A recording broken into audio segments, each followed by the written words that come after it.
Hello, everybody, and welcome to the Buckeye Bro Show. This is the show where we talk to you about everything Ohio State and stuff. I've never hosted a show before, but I'm told I'm here with a Ryan Hill and a Travis Snapper, right? Correct. Hi, guys. I am... something like that. I am Brohio. For those of you who don't know me, I'm from the Stallions Doc, and I felt like this was an appropriate platform to reveal my true identity to you all. So, I'm very nervous about this, guys. Are you sure it's safe? Should I do it? Am I safe? If you feel that you and your family are safe. Do what you got to do. I've been nervous about, obviously, because, that's why I concealed my identity on the doc. I didn't want people, continuing to harass me and find my mom's email address or anything or her phone number. But, I just can't live behind this alias for too long, okay? So, I'm just going to do it. I'm going to reveal myself right now.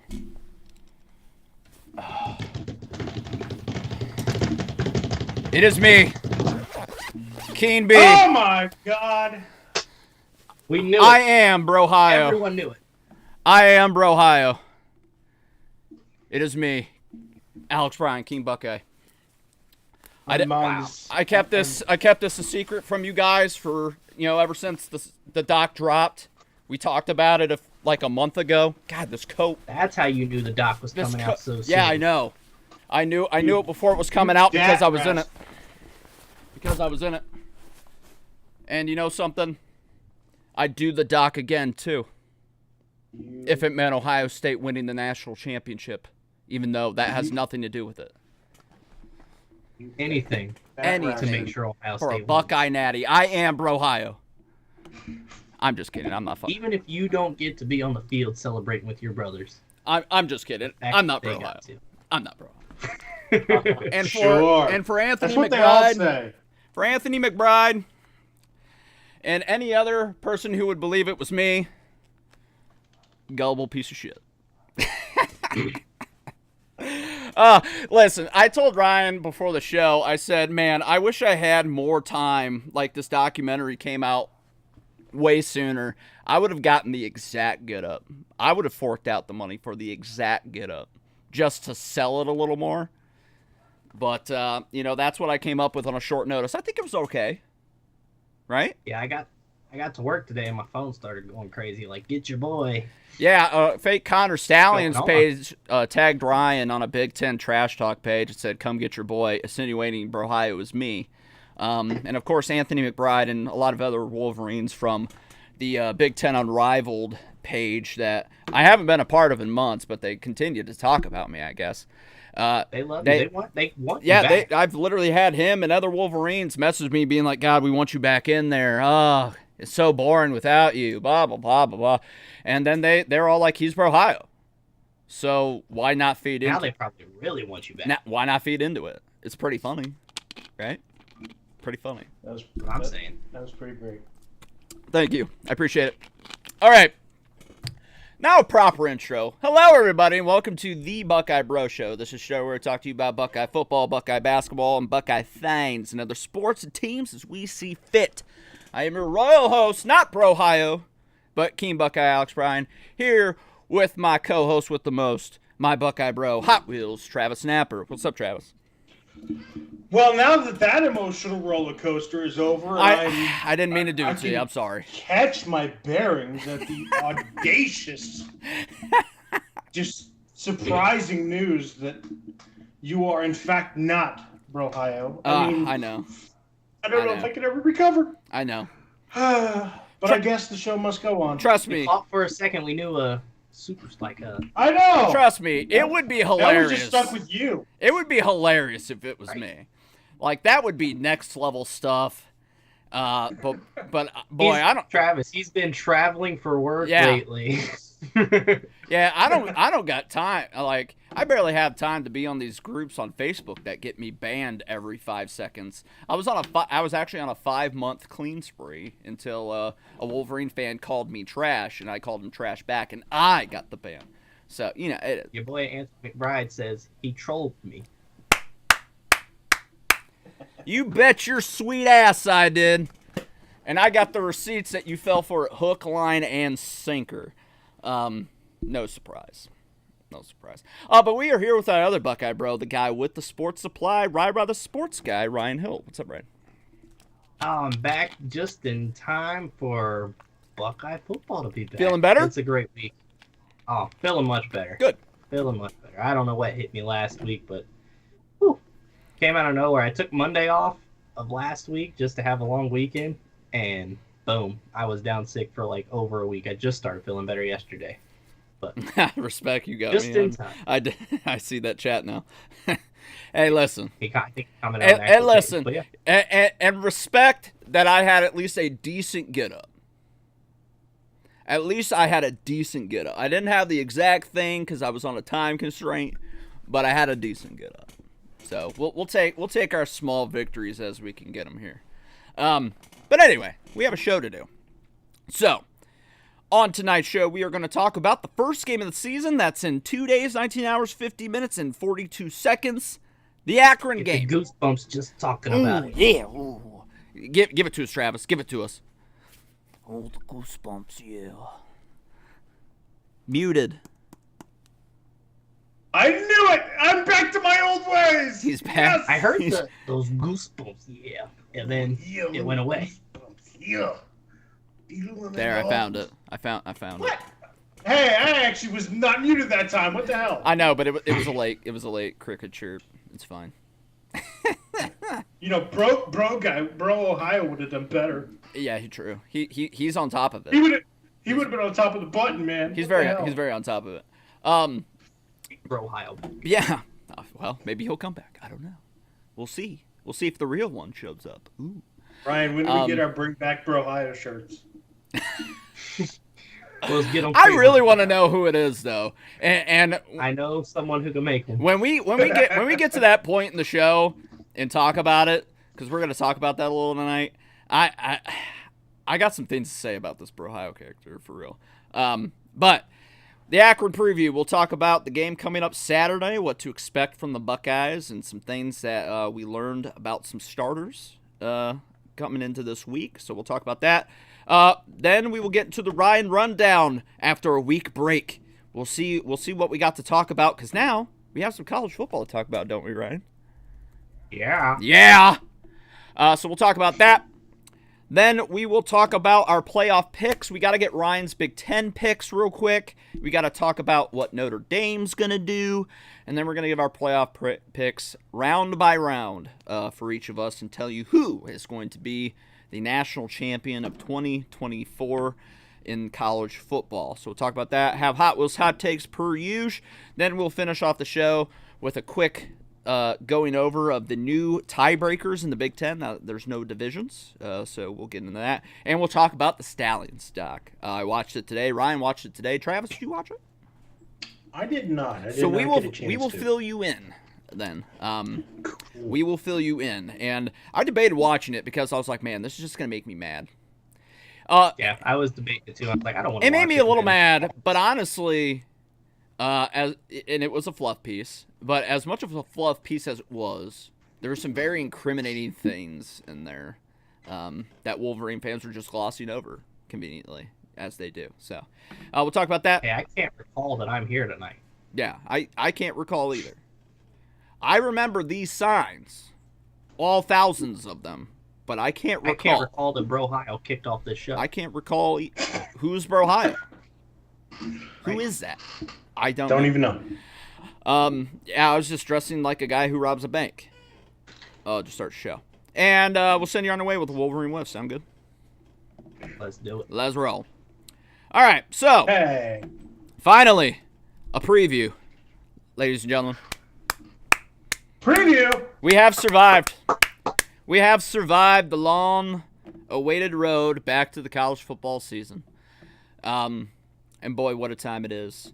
According to Urban Meyer, we have the most talented roster in college football in the last 10 years.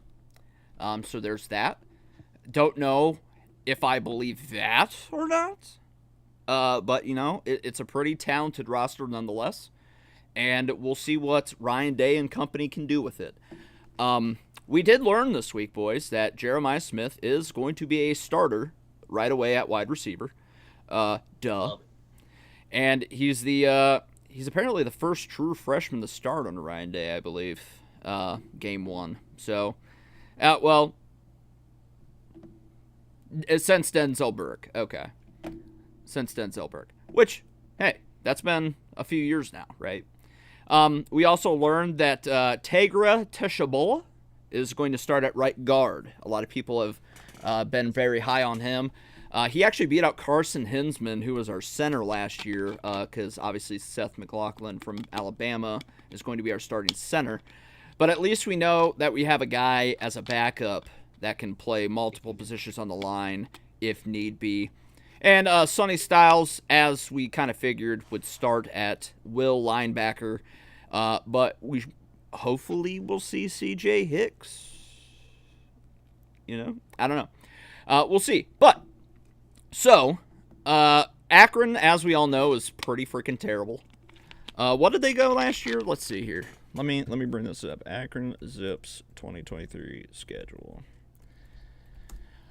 And I want to say they're not returning a whole lot either. Not that that would matter. They went 2-10 last year, boys. Yeah, they won a game against Morgan State, and then they won their game against Kent State and lost the rest of them. Some were pretty close losses. Some were not so much, like 55-14 to Northern Illinois. But we kind of figured this is just going to be, a day where hopefully a lot of backups get to play come the second half, and we start establishing ourselves on offense and defense to start the year. So Travis, I will start with you. Give me your thoughts, what you want to see in this game, what you don't want to see in this game. Give me some predictions on turnovers like we usually do, and give me a score prediction at the end.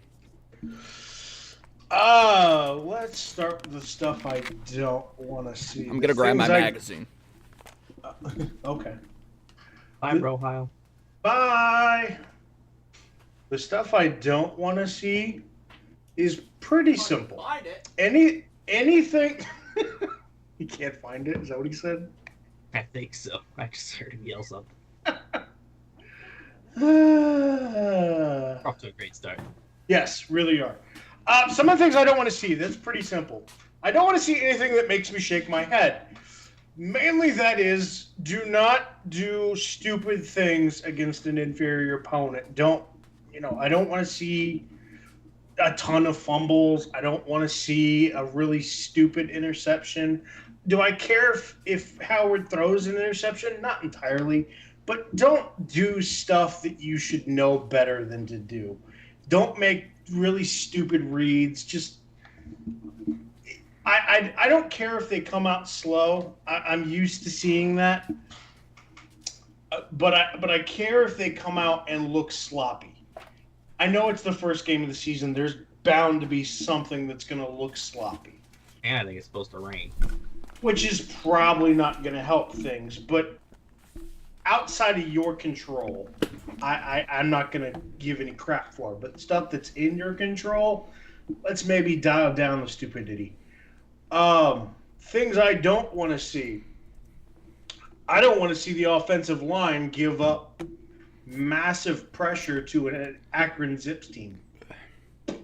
I really don't want to see Will Howard try to run for his life consistently. Do I think that's going to happen? No, but I don't want to see it.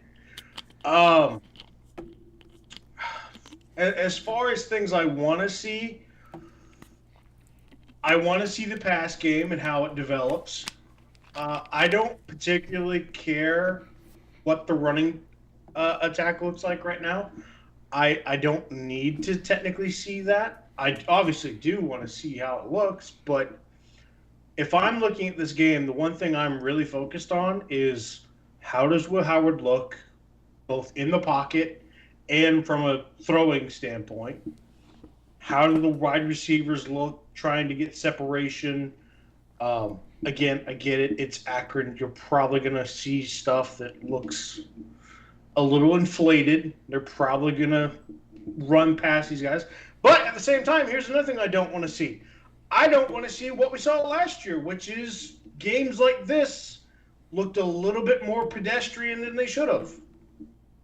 So one thing I do want to see is I do want to see the wide receivers get separation. I do want to see the running backs actually run for 20-plus yards every once in a while. I want to see this team absolutely dog walk Akron because they should. But the big parts of it that I'm going to be paying attention to is obviously the offensive line and how Howard looks and how comfortable the passing attack is compared to the running attack. I have no doubt the running attack is going to be good. Travion Henderson, very good back. Judkins, very good back. I have no doubt in my mind that they should be able to get and I'm not expecting them to be like world beaters, but I expect Judkins to be untackleable in this game like he was in college 25. I hope. I really hope so. I do. I really Please, do. God. I don't know if that's gonna happen, but I hope for it. Predictions. I am predicting 2+ sacks. I'll say 2+ sacks. Fair. I don't think they get a turnover, even though I think they should. If they do, it's going to be an interception.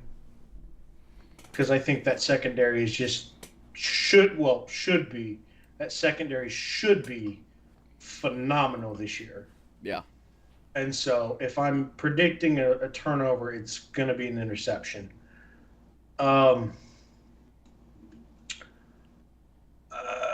Any other predictions I want to give? I'll say Howard throws for... I'll say he throws for 250 and they get him out of there. All right. So far you got 1 interception, 2 sacks. 1 interception, 2 sacks, if I could spell, and Howard 250 passing. How many tutties? Let's give him 3. 3 tutties. Okay. Travis. Got it. And score? 48-3. Okay. 48-3. All right, Ryan. All right. First one's going to be a little bit of a troll. I don't want to see Alex and Ryan in the group chat on Saturday pissing Travis off so much in week 1 that he's going to leave the chat. I forgot about that one. Oh, yes, well. please, oh my God. Over Akron under. scores a field goal, you two can't bitch. I will. I I will. hate you both. I will. I absolutely You will. better believe it's happening. I absolutely will. Damn, I'll I know that this season is real if we get a shutout. Right. I'll know. I left that. I will say this.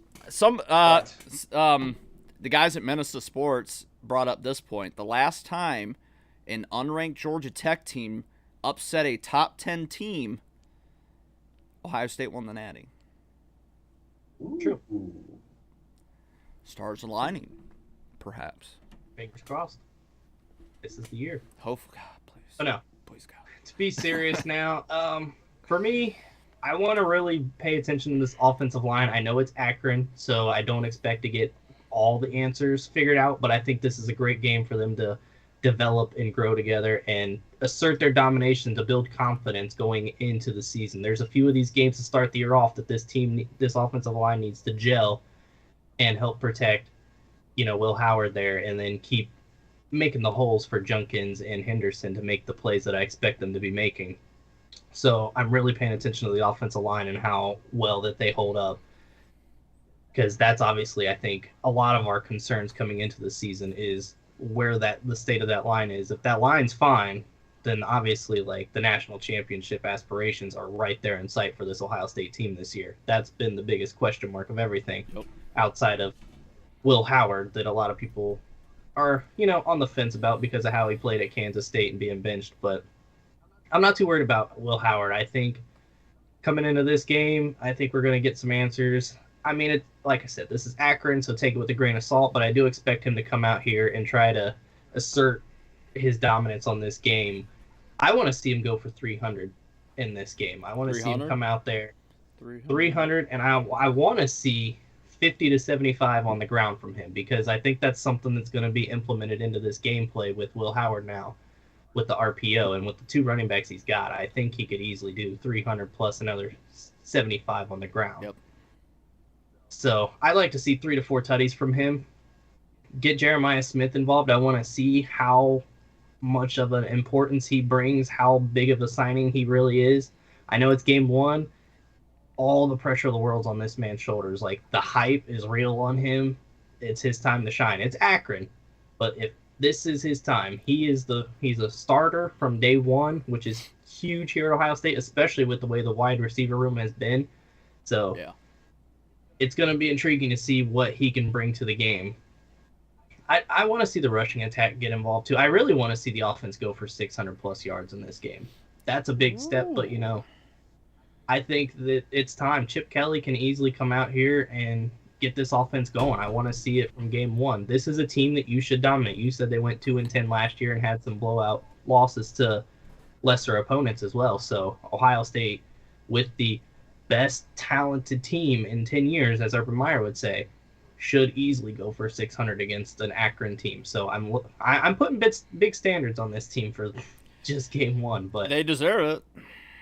They deserve it for all the talk that's been hyped around them. Yep. They deserve it for the type of opponent that we're about to play this week. As for the defensive side of the ball, last time we played Akron, it was 10 sacks in this game. We padded the stats on the sack machine with this team. So yeah, and I think that was like 80% of the sacks for the year. It was. So like this nuts. time I want 8, at least 8. Yeah. Get the 8 sacks. 8 sacks. Ooh. So I'm going to up Travis's number by a lot 8 there. 8 sacks. Ooh. Okay. And I do want to see at least 1 turnover, whether that be a fumble or interception. But I think getting to the quarterback a lot, you could probably get a fumble out of there. You might get like a strip sack. So I think the defense, all the hype around them too, it's time to put up and shut up. We haven't had a shutout since Cincinnati. I think there's no better time than 5 now. years ago. Unreal. I know. And I didn't 5 think we were years shutting out that team. I was like, yeah, they'll score. I didn't think so either. I was a little worried about that Of all one. teams, we shut out Luke Fickell. I wasn't worried we were going to lose, but I thought that they could easily give us a run for our money for a little bit before we pulled away. But And wasn't it in 2020 that Cincinnati made the playoff? Went to the Natty, or not the Natty, but the playoffs, yes. Or yeah, I believe so. So yeah. we literally shut out a team that the very next year made the college football playoff. Yep, correct. Crazy.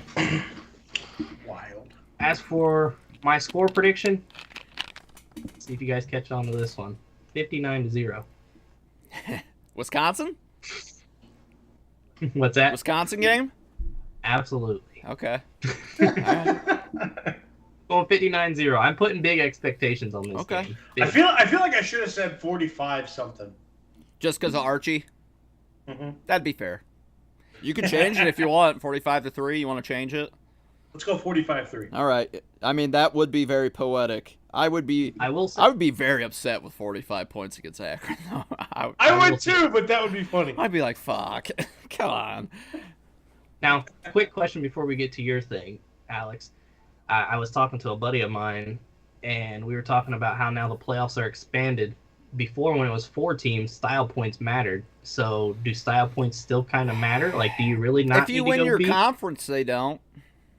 Right. But if you're fighting for, like, spots, yeah. 12, yeah, it could matter. But I don't know if it's going to matter as much now. Let's say both Ohio State and Oregon both play the team up north, and Oregon beats them by 28, and we only beat them by 10. They might go, well, yeah, it's a rivalry, but Oregon beat them a lot worse. And let's say Penn State, for example, won the Big Ten somehow, and they got to choose between us and Oregon, you know? It's like... Buddy Colin thinks Penn State's winning it. Huh? Our buddy Colin from College Football Dogs thinks he's winning it. Listen, I know. In no world is that happen. Right. James Franklin can't get lucky again. He hasn't for the last 100 years. Deanna P. Vince says FSU got hosed. I'm not sure how they got hosed. I think they just got out. They sucked the entire game almost. Overrated. Yeah, like, boy. We all wanted to change our picks after that one, but unfortunately we've done shows where we've been on record saying that FSU was going to win the conference, so we can really backtrack then. Had that happened beforehand, we could have been like, oh, well, yeah, we have North Carolina State winning the ACC or something. And she also says OSU blows. Well, we're going to blow your team out of the water. That's what I got to say about that. All right, I was trying to find that magazine that I usually use. I don't know where the hell I put that thing, just to see how many return starters they got. Like I said, not like it matters. But obviously the last time and only time we've ever lost to Akron was in 1894. And the Buckeyes would be wise to remember that day well, even though there's no film on it. And nobody who was living back then is alive today, probably, I would imagine. So I would hope not. Because if they are alive, then they got to share some secrets on how they've lived that long. Because that's a lot of years. That's 130 years? Good Lord. But anyway, we all know Ohio State hasn't lost to an Ohio team since like the 20s of the 1900s. So like over 100 years ago. And it's not going to happen on Saturday either. I mean, a lot of good festivities are going on. We just talked about Archer Griffin last week. They renamed one of the streets near the stadium after him. It's now Archer Griffin Drive, I believe. So that's pretty cool. And I just saw him yesterday. Yeah, and our own Travis Napper just saw the only two-time Heisman winner yesterday. I'm sure he said great things about the Buckeye Bro Show and that Archie is watching tonight. Oh, yeah. Yep, I believe that for sure. Thank you, Travis, for that. He's going to spread the good word to all of his Ohio State cohorts to watch the show. He did actually give a prediction for the Oregon game. Oh, did he now? Well, I can already imagine who he's got winning, and it's probably different than what you and I have winning. But what do we got? He did. He predicted that Ohio State would win. He thinks we'll be too physical for them. True and true. I love Archie. Like he said it's going to be a rough one though. He did agree with us on that. He thinks it's going to be a rough one because we got to go there. Pure intentions, that guy, and I hope he's right. Obviously, I hope he's right. I don't know if he will be, but I hope he is. But yeah, and that statue that apparently is getting unveiled on Friday. Outside of the shoe, so can't wait to see that. I'm gonna get good pictures of that to put on the show. You boys will probably see it before next week's show because you live a hop, skip, and a jump from Ohio State.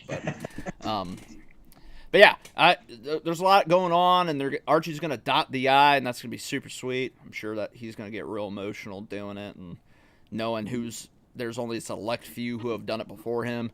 So there's gonna be. He named off all the people that had done it. It's like, man, of course he has. I didn't realize it had been sharp as a tack. Some of the names he named off. Yeah, Bob Hope. Bob Hope did. Yeah. John Glenn, I think, did. Yep. The Ohio astronaut. And obviously Woody Hayes did. Earl Bruce did. Hopefully one day Jim Tressel will, and Urban Meyer as well. Got to get those guys in on it. And I know there's some names I'm forgetting. There's probably a couple more. There was a couple, like maybe 6 or 7 at least. Yeah, hasn't been very many. It's a very distinct. I just hope Ohio gets the dot. I do too. Legend. Yeah, Ohio State legend right there, doing God's work behind the scenes.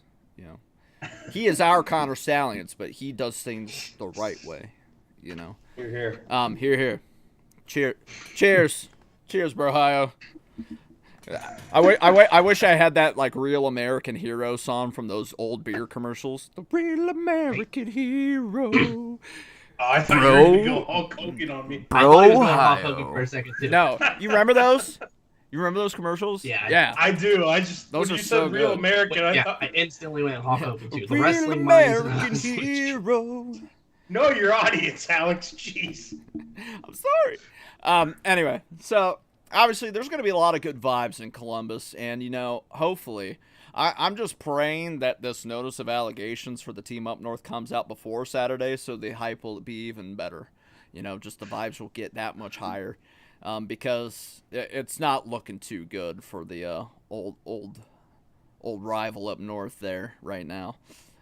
Shocker. Shocker to everybody except everybody else that's not a Wolverine fan. Basically. Oh yeah, Bob Bates in the comments says Jack Nicklaus did. Yes, of course, the Golden Bear. Yes. How could I forget him? A band director did once. So yeah, that's my dad. Commenting, hi dad. What's up? Shout out to my dad. But there's gonna be a lot of good vibes in Columbus. So this is just gonna be a feast day, and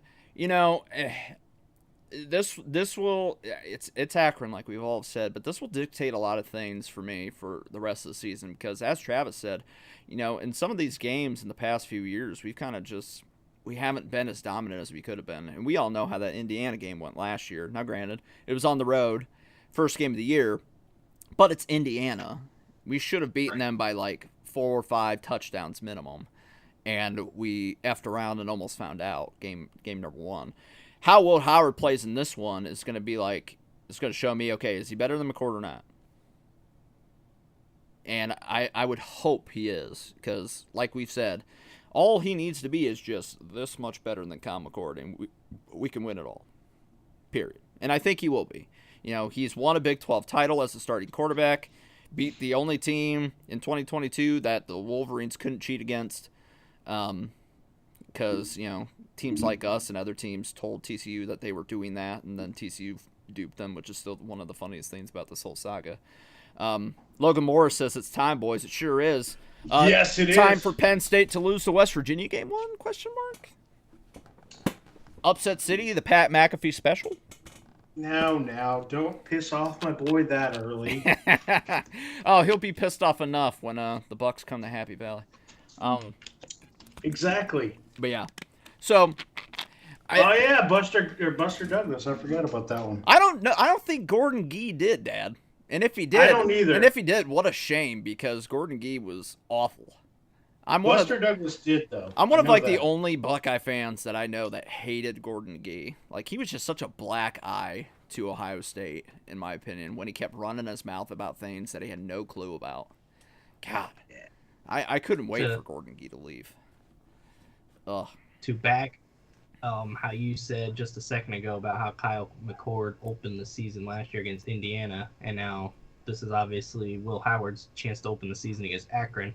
Kyle McCord did get the start the last time he played Akron because C.J. Stroud was out. He did. He went 13 of 19 for 319 yards, 2 tutties, and 1 interception in that game. Yeah, and I remember all of us left that game, and Ryan, you were at that game, right?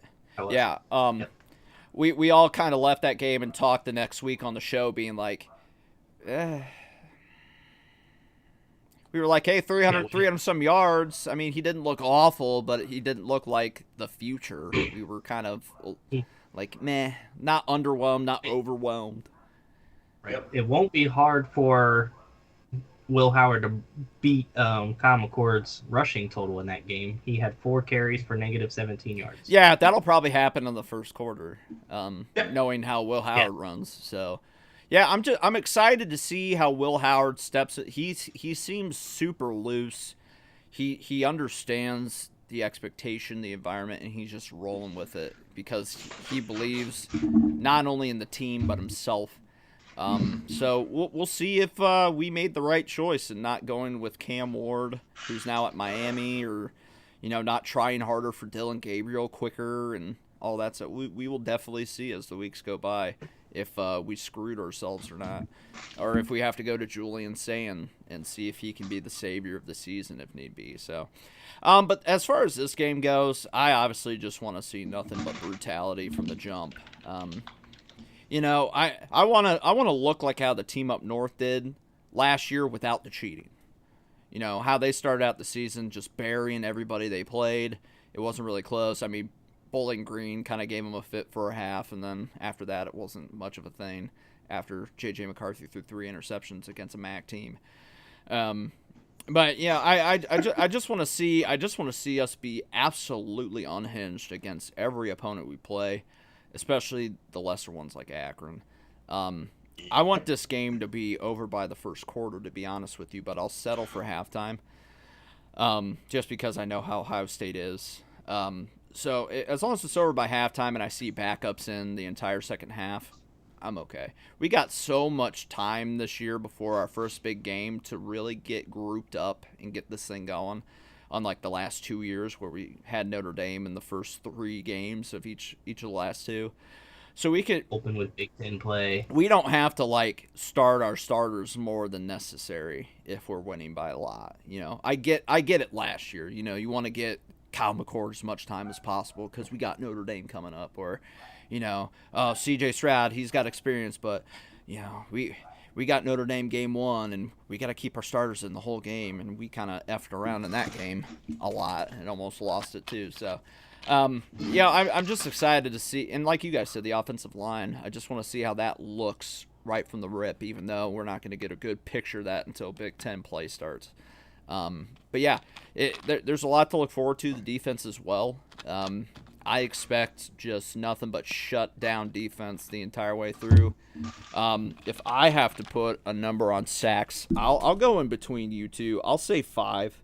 I'll put it there because I would be happy with 5. That shows a lot more effort to me from a pass rush standpoint than I saw all of last year. I don't know if we got 5 sacks in a game last year. I couldn't tell you if we did or not. I don't believe we did, though. I'll find out. Yeah, do that for me. And as far as turnovers go, I want to see 2.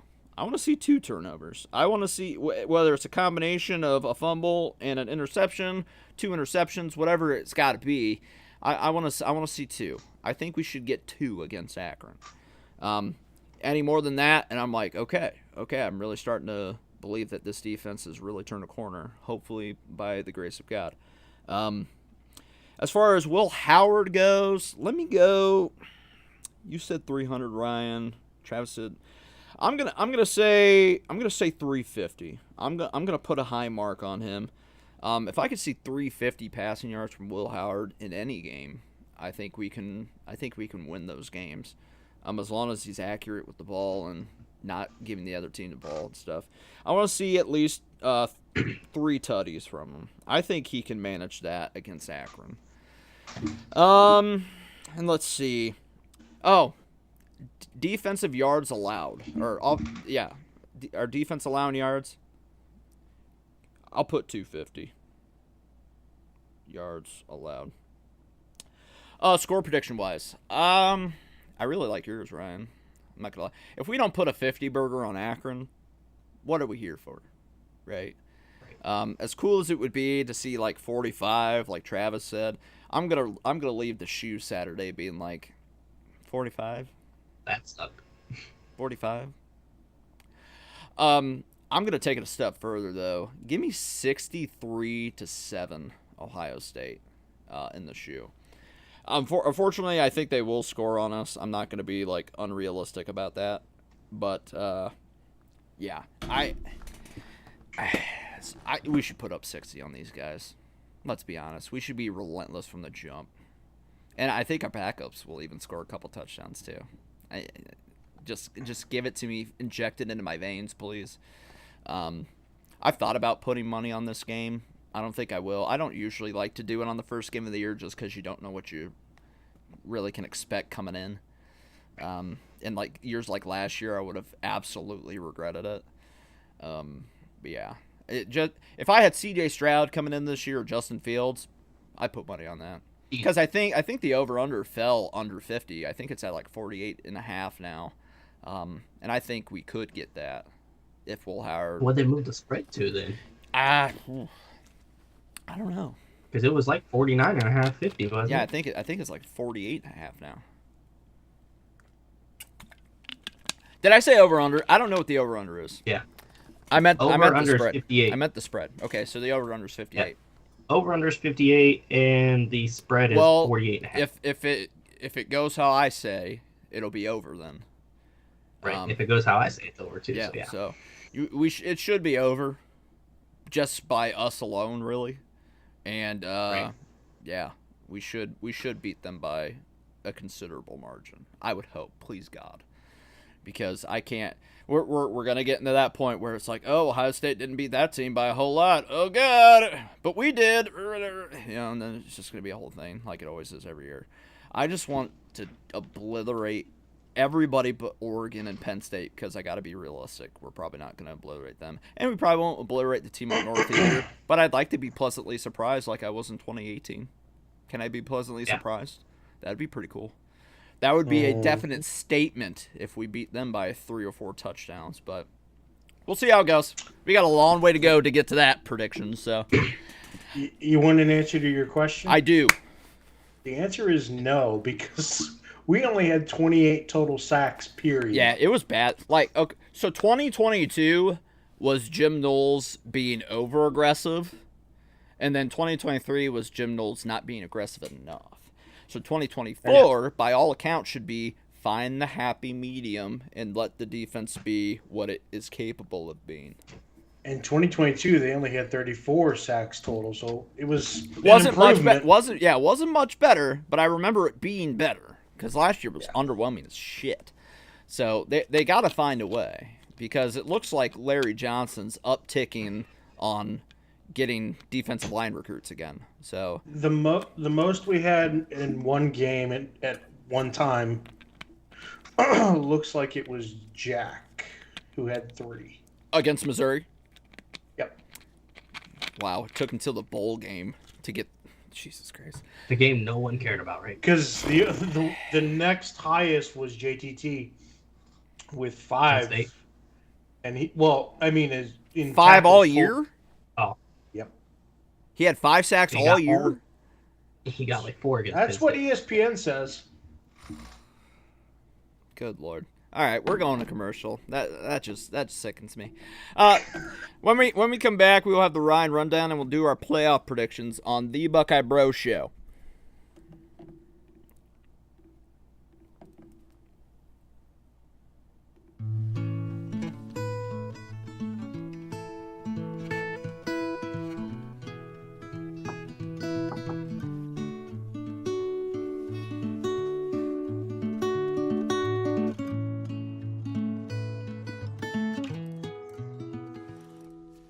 Hey there, darling, let me count on you. The road is long and I'm scared what I might find.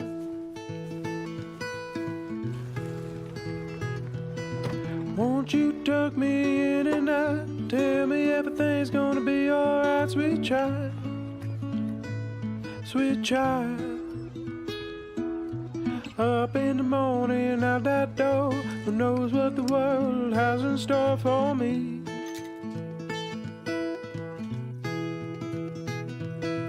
I'll be safe with you by my side. Ain't nothing out there can't take in stride. I know you hold me up. You hold me up. So I can fly.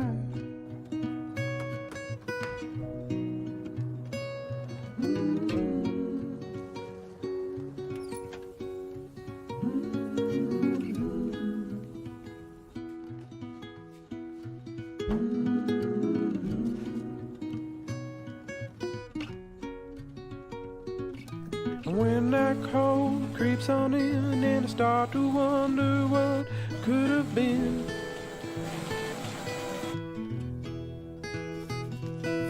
I'm just gonna close my eyes so tight, take your hand and keep me to the morning light, to the morning light.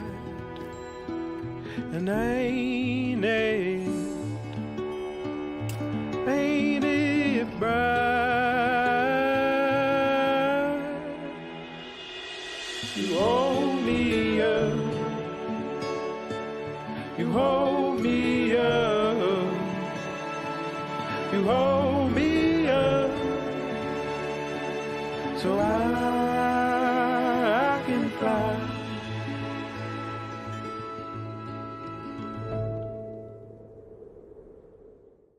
Sound the alarms. Something monstrously merry is coming to town. Introducing Bones Coffee's newest batch. Inspired by the giddy ghouls of Disney Tim Burton's The Nightmare Before Christmas. Nice work, Bones Caddy. Rich premium coffee infused with frighteningly festive flavors. The Pumpkin King, Santa Jack, Frog's Breath, Rough Weather, and Mudslide Boogie. Can't make decisions by yourself? Order them all. Bones also makes a perfectly marvelous gift for everyone on your nice list. And your naughty list. Click the link to get these hauntingly holly jolly flavors delivered right to your door. And it's not just for holidays. Bones has coffee concoctions for all 365 days of the year. Bones Coffee and Disney Tim Burton's The Nightmare Before Christmas. It's terrifyingly tasty. This year, Bones Coffee will be yours!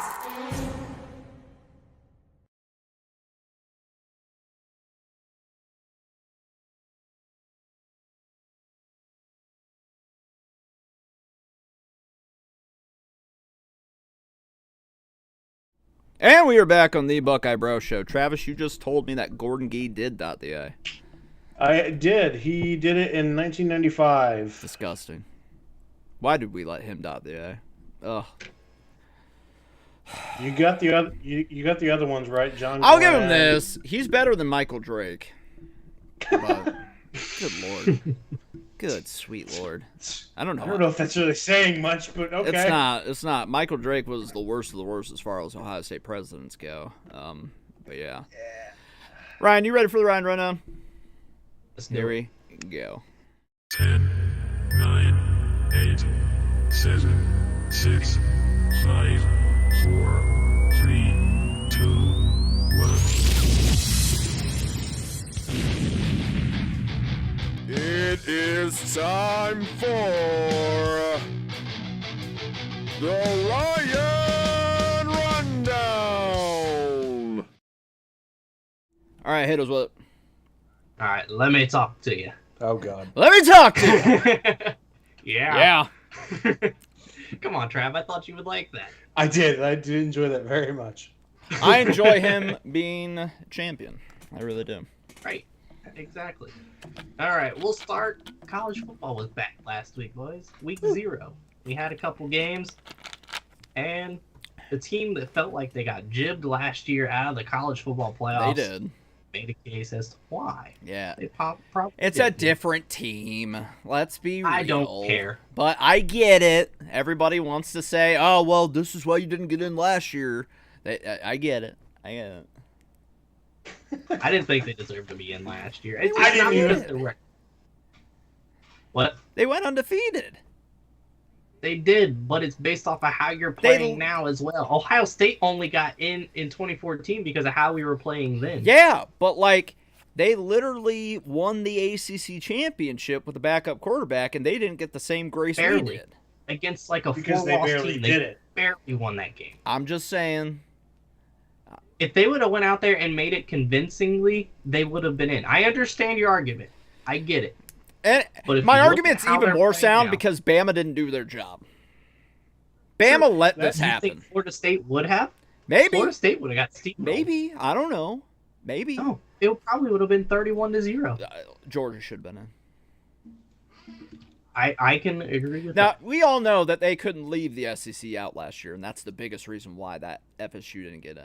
I remember Yes. it was the Friday going into all those games, and my buddy at work, who's a Florida State fan, he said, "At least the SEC is going to get left out." And I said, "You're wrong." I said, Only if you Bama won wins- big and couldn't convince the committee otherwise to leave you out. I agree.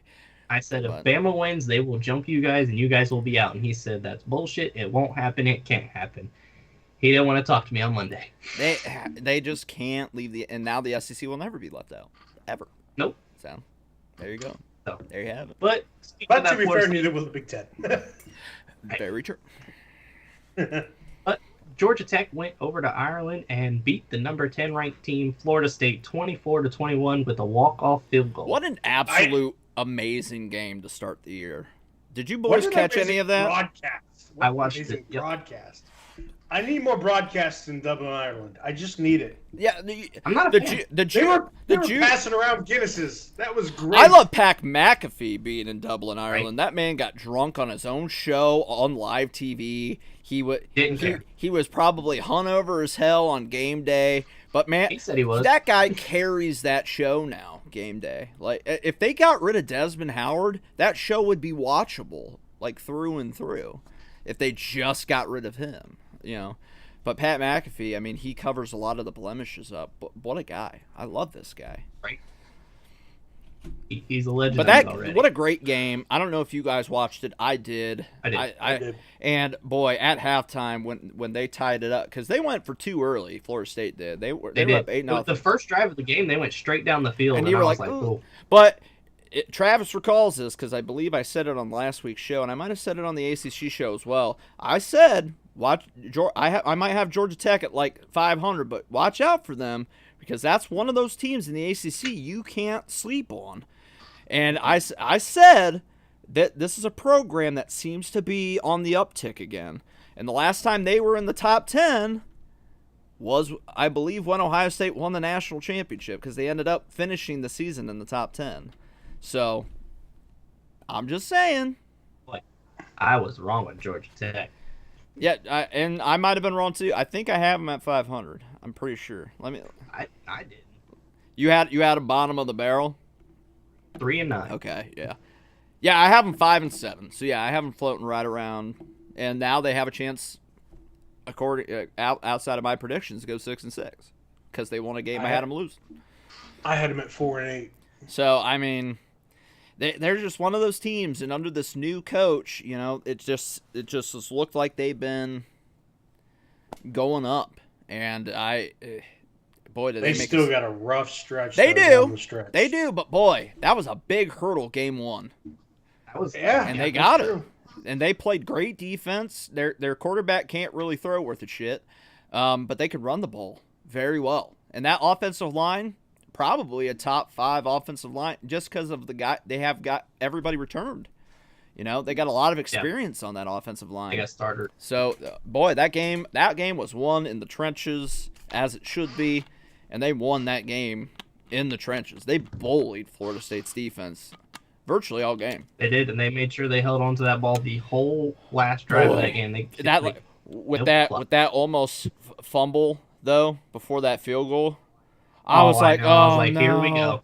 I was like, they just knocked them out of field range. And then they got a good run the next and knocked it through to end the game.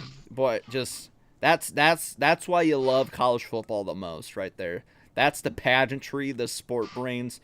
You might get some cool stuff in the NFL from time to time, but that just feels different. That just feels different. And across the pond, hey, I mean, at least at Florida State, all you got to do is win out, and you could say, hey, we're undefeated in the U.S. Right? Never lost on U.S. soil. And with this new college football, if this was the 14 playoff, they're virtually out right now.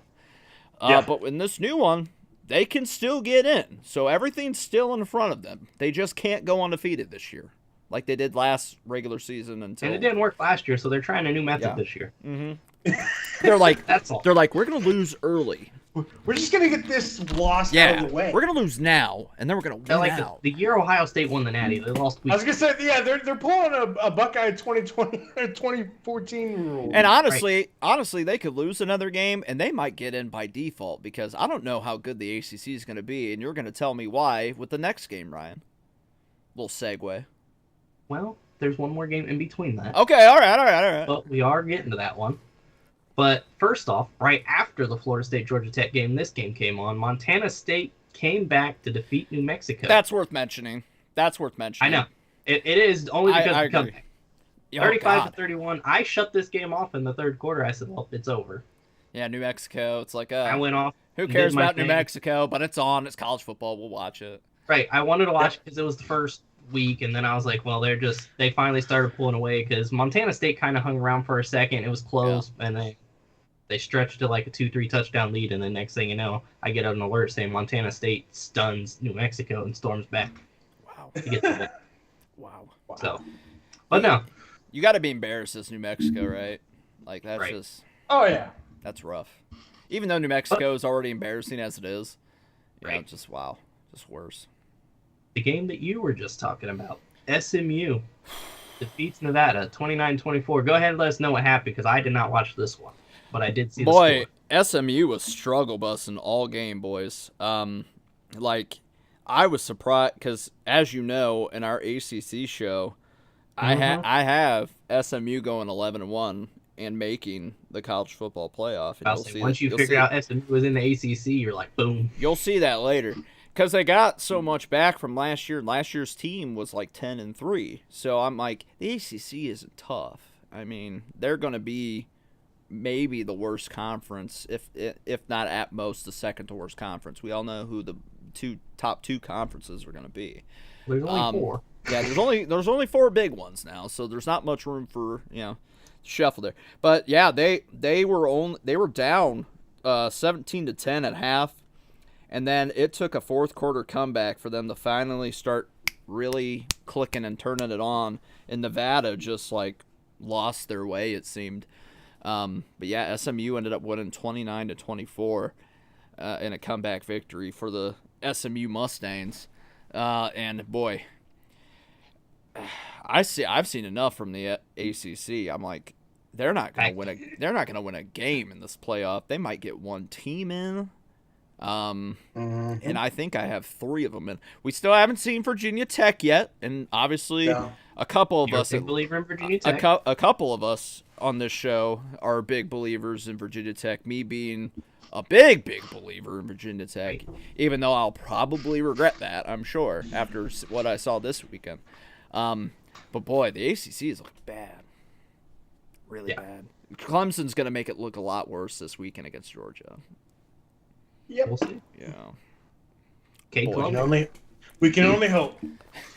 I don't know who All I you know what, I do want Georgia as much as like I just can't stand Clemson and Dabo. Dabo deserves all bad things. I never want Dabo Swinney to have joy ever again.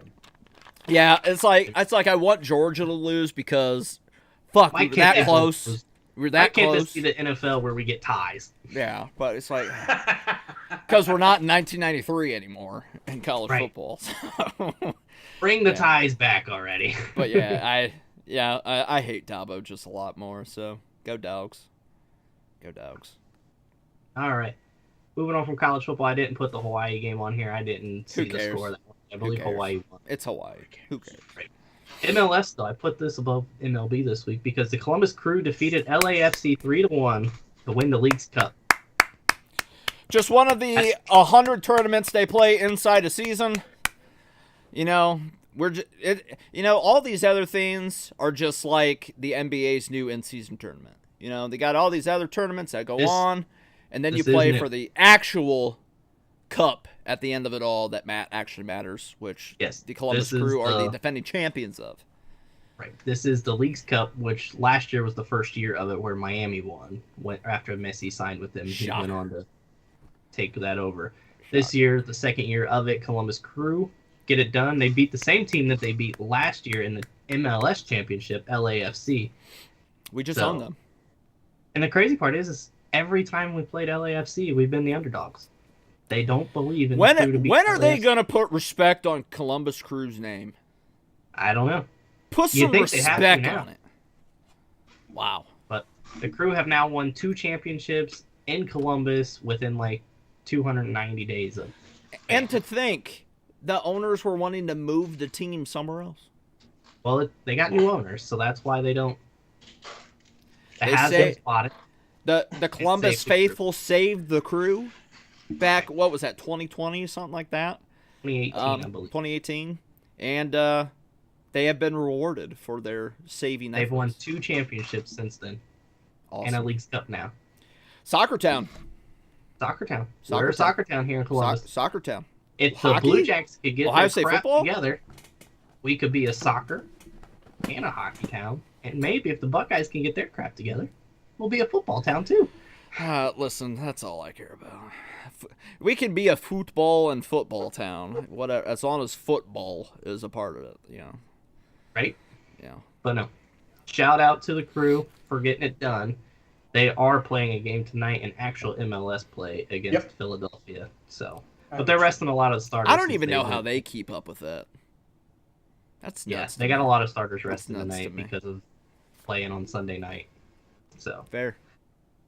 MLB wise, Cleveland went 4-6 in the last 10 games that they've played. They now set 76-58, first place. Only one game up over the Kansas Yeah, City Royals. because though. of today, we had a mount a comeback just to win today and not get swept by the Royals.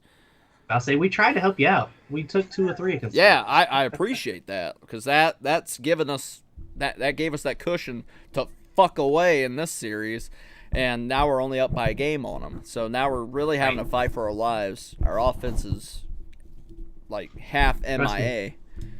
I get it. We almost got no hit today. We went I no saw. hit into the 8th. I saw. Our teams are struggle busting right now, and I'm just like, this is the worst time for it to happen. This couldn't have happened like 2 months ago, and we couldn't be playing our best we've been baseball right now. Tied for the worst record in the NL since the post All-Star break.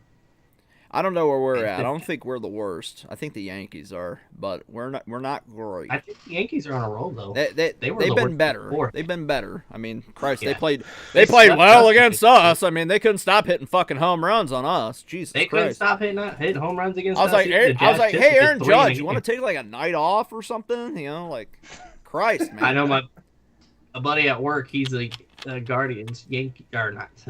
Sorry, he's a Cleveland fan. That's how I'll just say it on the show. He's a Cleveland fan, and he said, I don't know why we just don't walk Aaron Judge. We know what he's gonna do. Just put him on I base already and know. get it over. But the problem is they got Juan Soto They got right everybody after getting him. hit. Then they got Giancarlo Stanton right after him. They got all these Right. sluggers. And it's still not going to matter because they're not going to win a World Series because they keep paying all these sluggers and they can't actually formulate offense half the time. They go cold when the postseason starts. Yeah. They can't hit those dingers no more. Yeah. Right. Fuck them. And then the Reds, they are 3-7 in the last 10 games. They sit 63-69, fourth place in the NL Central. Yeah, they're kind of taking a Not looking good. nosedive, is what it is. Yeah. Maybe we can sign then Ellie De La I- Cruz. That'd be pretty cool. Right. And then my Phillies, they went 5-5 in the last 10 games, 78-55, first place in the NL East, but that lead is dwindling. Big series who? starting tomorrow. The Braves. Braves, yeah.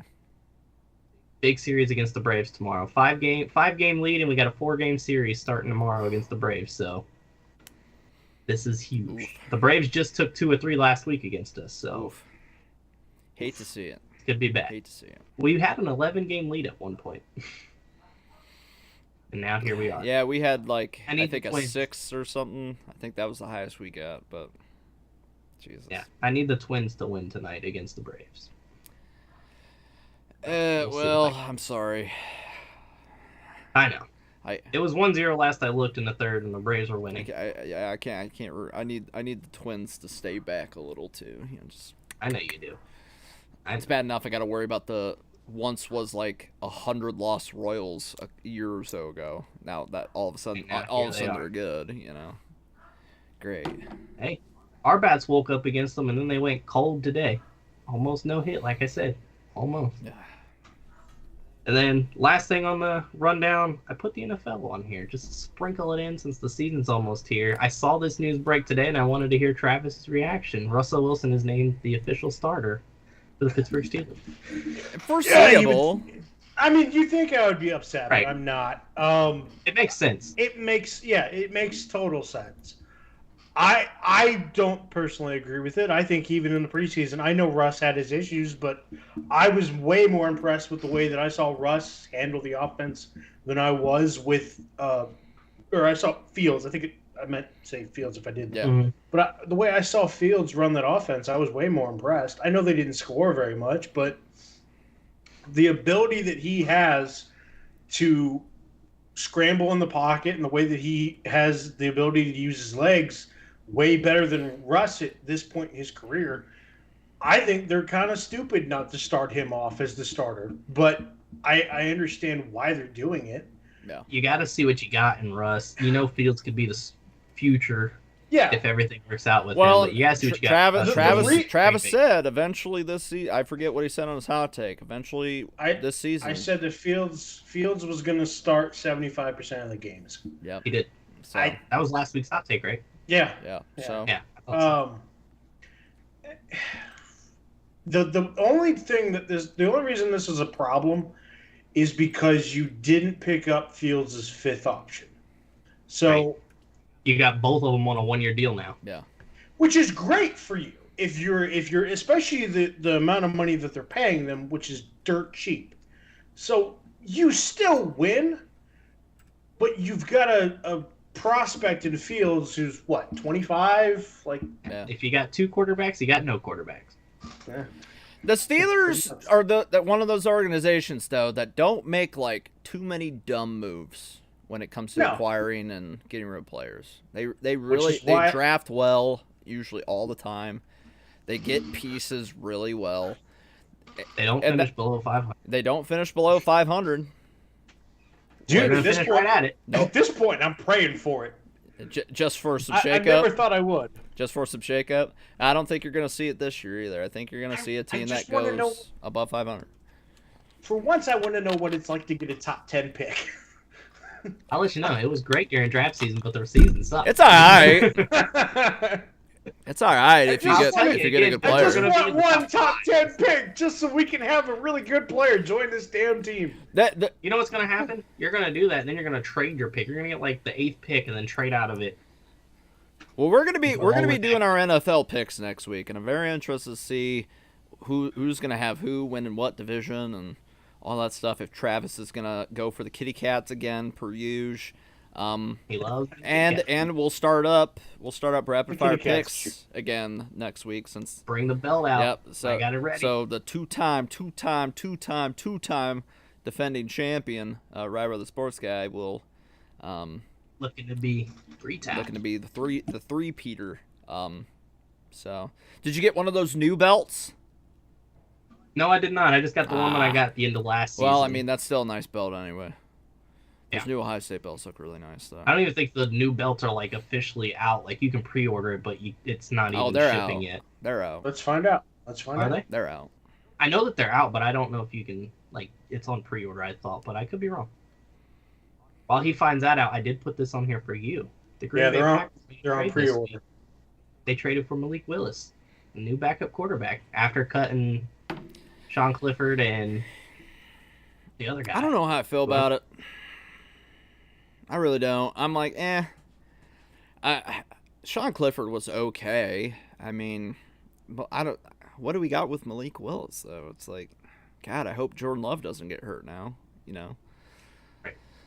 But I mean, it's a 7th round pick, so you can really just take Yeah. a flyer on I mean, yeah, true.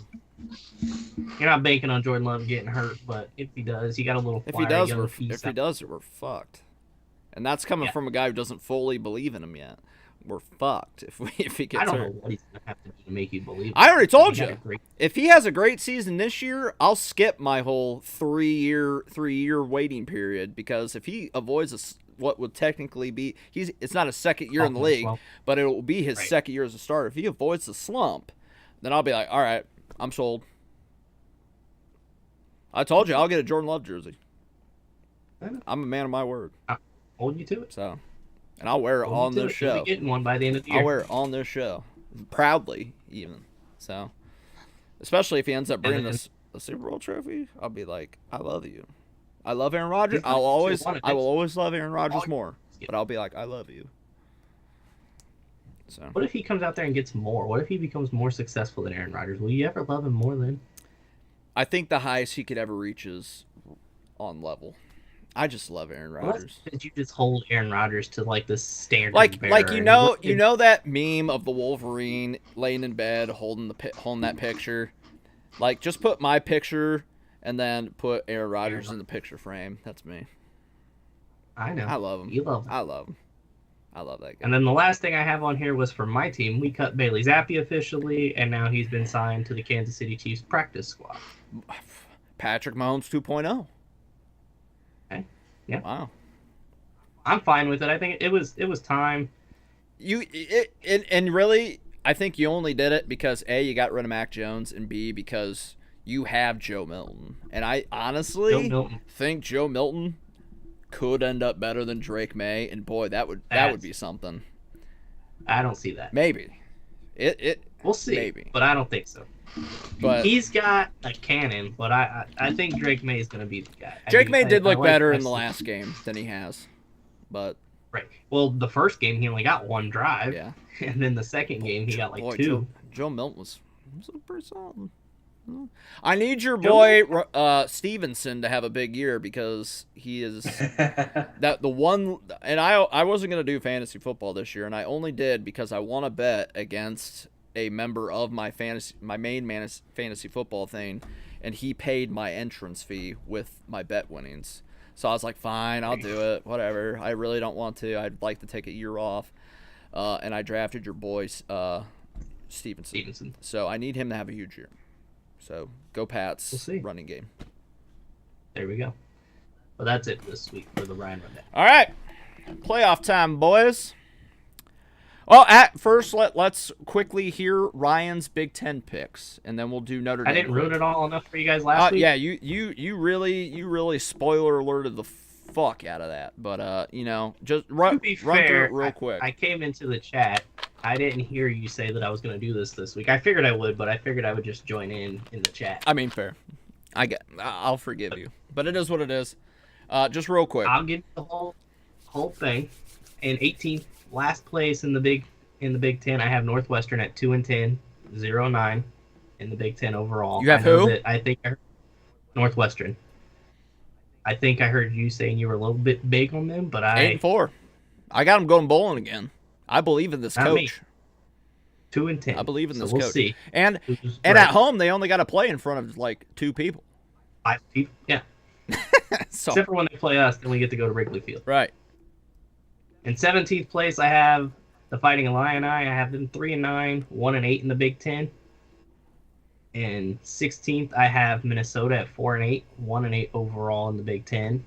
And then 15th is Purdue. I have them 3-9, but they're 2-7 in the Big Ten, so they're over Minnesota because of that. In 14th, I have Indiana 5-7, 2-7 in the Big Ten. Wow. 13th is UCLA at 4-8, 2-7 Big Ten.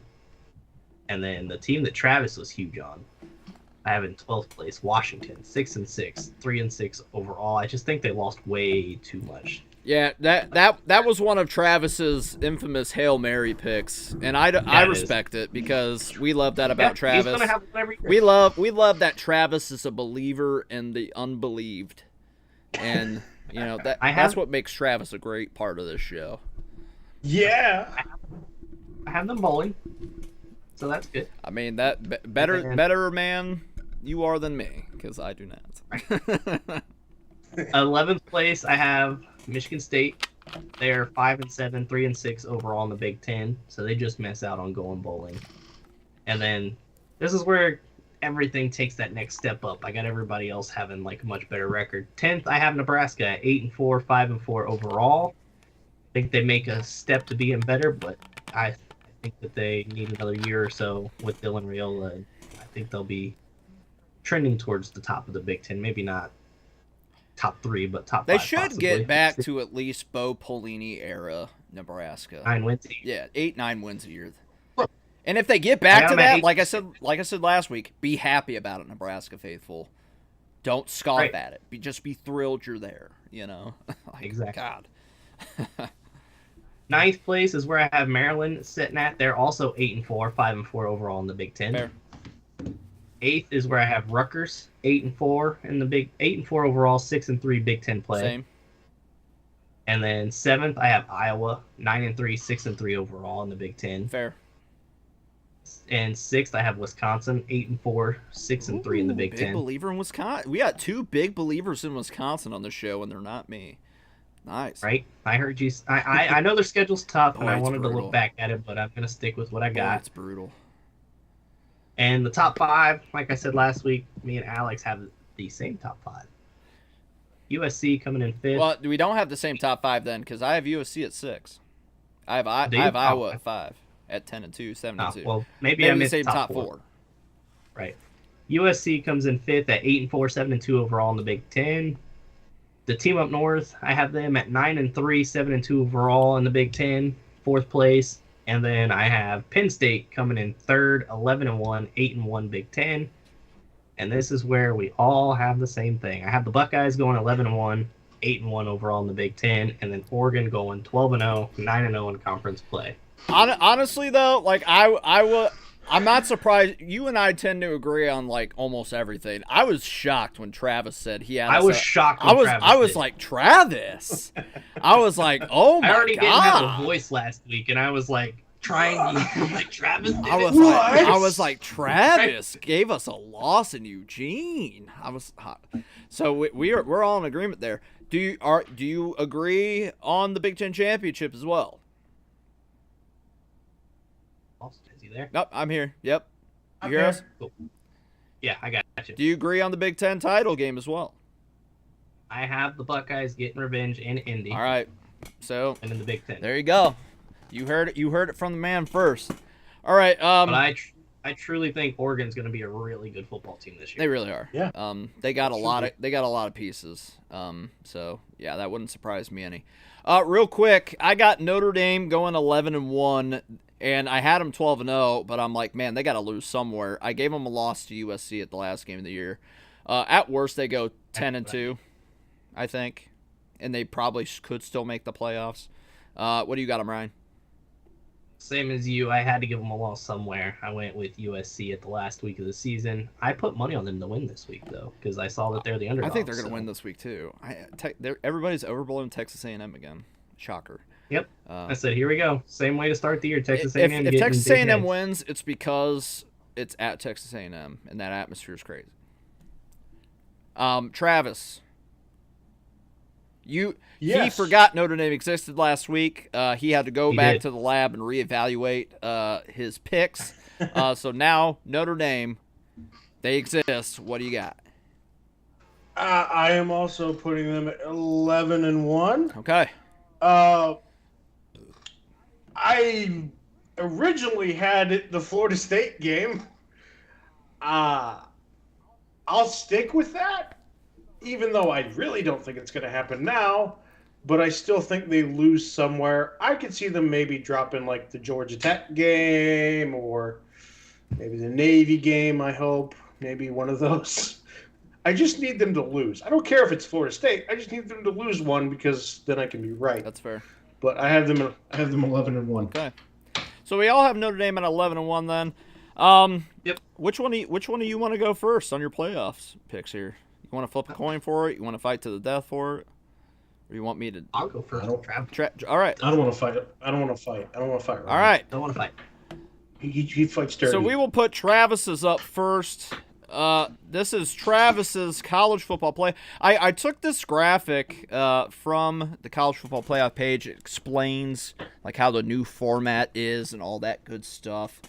So Travis has figured it out and says screw you.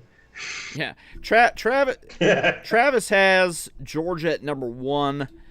Utah at number 2 because he has Utah going undefeated and Ohio State having 1 loss, so Utah would probably get the higher seed, of course. Ohio State at 3 and Florida State at 4, reluctantly, of course, now that we know what we know, and Florida State is 0-1 to start the year. But they can still get there, as we said. Travis also has Texas at 5 to start the at-large teams.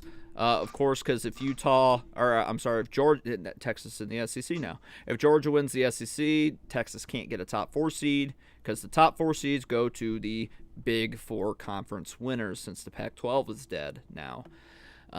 Before it would have been fighting for the 4 spot and one conference would get left out of the bye week, but now the Pac-12 is dead, so we don't have to worry about that. Texas has a 5 seed. Oregon has a 6 seed. Notre Dame coming in at 7 for Mr. Napper because of their 11-1 record, according to him. And then LSU rounds out the home field advantage at 8. But boy, a playoff game in Death Valley for LSU. Oof. That'll be something. And then the teams that have to go on the road in the first round, he has Virginia Tech at the 9 seed. Liberty, and this is another thing about the 12-team playoff. The best group of 5 champion gets in, and they can earn a higher seed than 12. Now, will they? Probably not. But Travis, he says so. So Liberty at 10 for Mr. Napper. And Penn State at 11. And rounding out with Tennessee at 12 for Mr. Napper. And that is his college football playoff. Travis, any initial things you want to say about your bracket? I think if the committee was fair, they should at least the one thing with the Liberty pick, I think the committee should at least be a little bit fair and give the champion a little bit of grace. That's why I put him at 10. I could totally see Liberty sitting there at 12. I don't think it really matters who they go up against. They're probably getting bounced week 1. But that's why I have them at 10 is because I just tried to give them a little bit of grace because, Virginia Tech I don't think is going to get a lot of credit for possibly winning winning the ACC, especially now, dear God. And Tennessee would have 2 losses. So I can't justify Liberty not being at least above them. And I don't think the committee could either.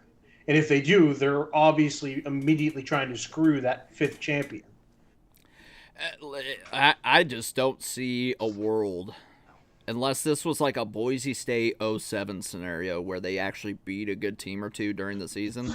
I don't see a scenario where, or if it's like Cincinnati from 2020, where the best group of 5 is going to get a higher seed than 12. But it can happen. By the rules, it can happen. So I just don't even like the fact that they're in it. I don't either. And if this whole thing goes with the FCS trying to get a NIT for college football type deal coming in, I hope they just say, well, any conference that's not these 4, go to your own division, play for that then. And then these conferences will play for the big thing, because that's all anybody cares about anyway. And we can throw Oregon State and Washington State into one of the conferences just so they don't get left behind. And Notre Dame, we can finally stronghold them into joining up, and then everybody will be happy. So that's what I hope it goes to at this point. And I'll watch the NIT of CFP. I watch North Dakota State play for national titles. I think that's good football to watch, when nothing else is on. So it'll get watched. It just won't obviously get as watched as this. So, all right. So this is Travis's initial picks. Now we move on to the quarterfinals. So Travis has Texas beating the Tennessee Volunteers. He has LSU beating Virginia Tech. He has Oregon beating Penn State. And he has Liberty upsetting Notre Dame in the first round. Liberty comes into South Bend and says, nay, nah. Crazy talk. Travis, explain yourself. Oh, it's absolutely crazy talk, but I wanted at least one surprise in there just for shits and giggles. Fair. And the one team that I was like, yeah, that could probably make a little bit of sense. A team that's gonna do I could see that happening. If there's a team that's going to fuck that up, it's definitely Notre Dame. That would be a fireable offense if they lost to Liberty at home in a playoff game. I'm not going to lie to you. LSU, I don't see it. It should look a lot like Oregon versus Liberty in last year's bowl season. It's what it should look like. Yeah. Especially at South Bend. At South Bend. I could have justified Penn State beating Oregon, but that wasn't shock value to me. I could probably justify it, even though I think Oregon is head and shoulders above Penn State. But going those two against each other, no one would be totally shocked. They might be surprised, but it's not like a Liberty beating Notre Dame. Fair. So I was like, I want to go for shock value with this one. So let's just for giggles, Liberty beats Notre Dame. Penn State, Oregon would be nice. I think that would be. I think that'd be a great game. I don't think they don't play in the regular season, so that'd make it even more interesting. I don't believe they do. Texas, Tennessee. LSU, Virginia Tech could be decent, but we'll see. yeah, I like the balls. On If the pick. Virginia Tech got that game, if it was flipped and Virginia Tech Yeah. somehow got that game in Both Virginia, insane atmospheres.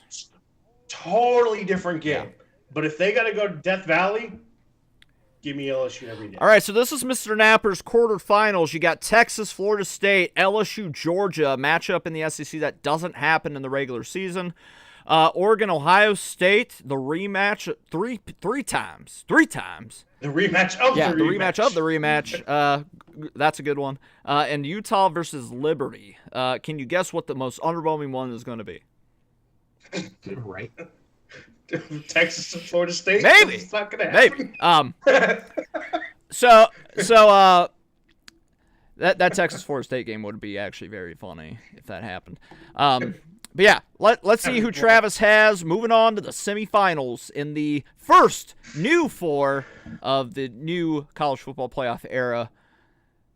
He has Texas beating Florida State, and I believe he had this before the Florida State upset. So he was ahead of the game anyway. Georgia beating LSU, Ohio State going 2-1 against Oregon through the season, winning the two most important games, of course. I love that. And Utah moving on to play Ohio State there in the semis, a rematch of the 2021 Rose Bowl. And Georgia, Texas, a rematch of the Sugar Bowl from 2019 or something like that. But when Sam Ellinger said, "We're back," and then they weren't until last year. So rough. Travis, what led you to this? What led you to these four? Well, the Texas one, even before Florida State played that game, I had some faith in them, but not a ton. Yeah. Georgia, it's Georgia. You can't bet against Sure. them. The Ohio State and Oregon one, the biggest thing is that Ohio State would get home field advantage. It's a bowl. No. It won't be. So It's in a bowl game. You're right. In those. It'd be a bowl Yep. game. I was messing up, but I still have faith that they would get the W on that one. I think 2 in a row would be hard for Oregon for Oregon to come back. It'd be a tough one. That one was the one where I had to flip it a little bit. I had to really think about it. Yeah. Utah, that one was kind of obvious, Especially if Cam Rising plays all year. right. Fair. And I think that Utah would be Liberty, if they did beat Notre Dame, which, again, total shock value. I think they would be a little bit too high for their britches That's fair. and would probably get caught sleeping by Utah. So Travis has two SEC teams, a Big 10 team and a Big 12 team, making the Final Four this year.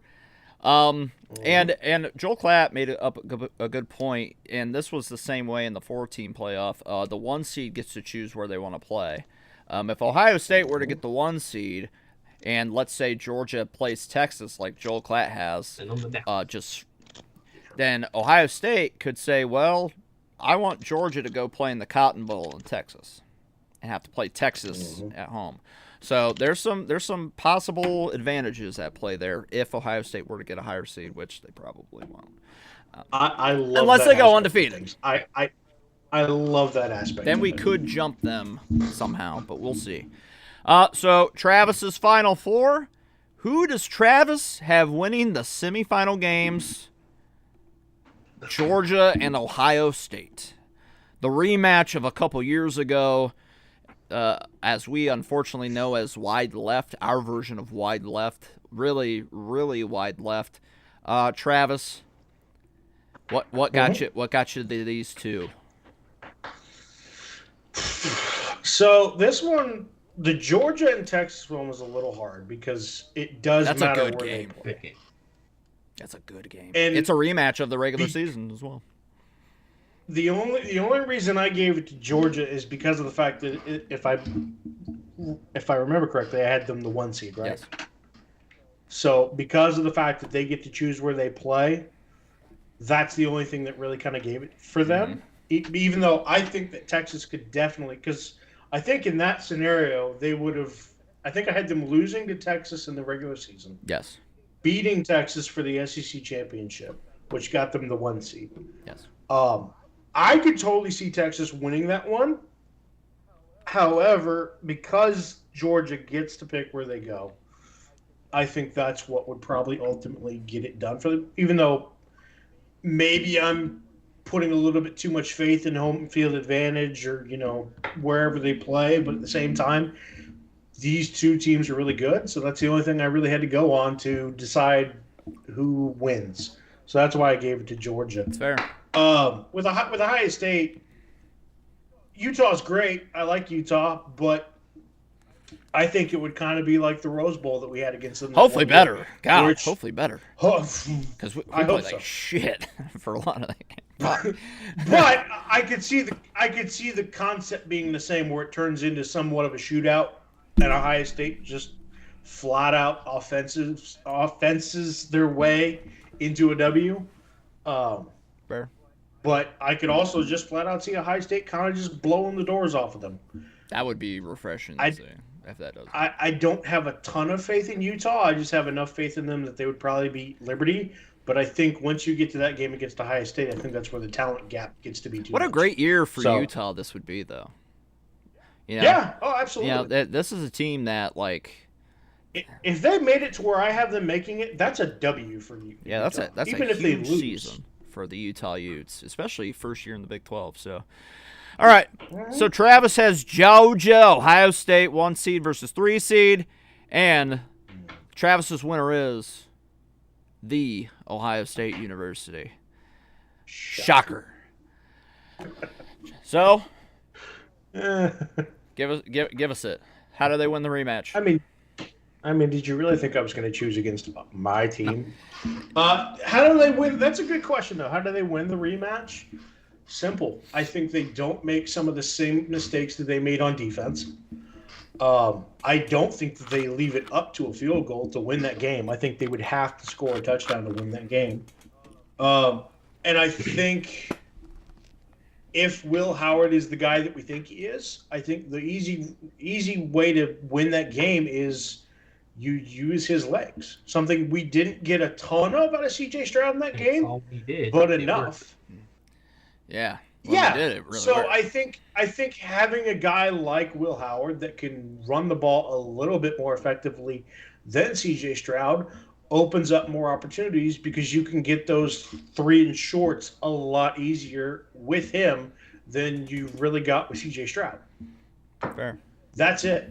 That's you get the easy downs that you missed out on with C.J. Yeah, Stroud. that's something to look forward to this weekend as well. If we get in 3rd and 1, I want to see us actually get it. I got tired of last year 3rd and 1 Yeah. getting stuff. Oh, I yeah. want to see a JT Barrett-esque Right. review. That's what Just I want. not 20 of them in the same damn We don't need game, 20. We please. don't need 20 of them. I just want to see it. Injected into my veins. All right, let's go to Ryan's bracket. Ryan Do it. has Georgia number 1, Ohio State number 2, Florida State number 3, and Utah number 4. So the same top 4. Obviously, we all had the same conference winners. Just a little bit flippy-floppy here for Mr. Hill. Oregon at 5. Texas at 6, so opposite of what Travis has there for 5 and 6. Notre Dame at 7, just like Trav, and Virginia Tech at 8.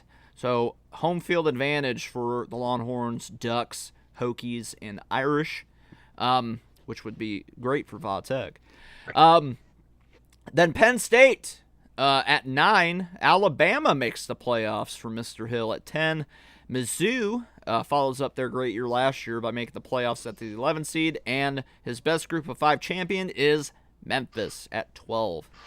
So Ryan, how did we come to this? How did we come to this? I really so heartedly wanted to flip Penn State and Va Tech because I think both will be great environments. Can you imagine though? Like, I heard it on Joel Platt's show too, so it's kind of where I'm getting the vibe at a little bit. But a playoff game at night At Happy in Valley. Happy Valley, oh my goodness, it's gonna be great in Virginia Tech too. But Oh, yeah.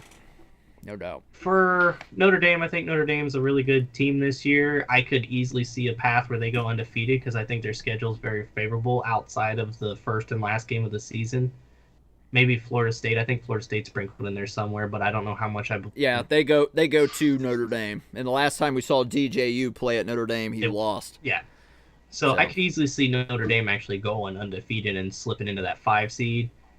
As for Alabama, huge. I think they're gonna have like a little bit of a drop off, but not much. I think that DeBoer is a really good coach, and I think Jalen Milroe will be able to make some plays to win them more games than a lot of people are probably projecting them to. So I still see Alabama's not going to be the world beater that we're used to, but they're not going to be far off either, in my opinion. Right. But they're not like the full-on number 1 team.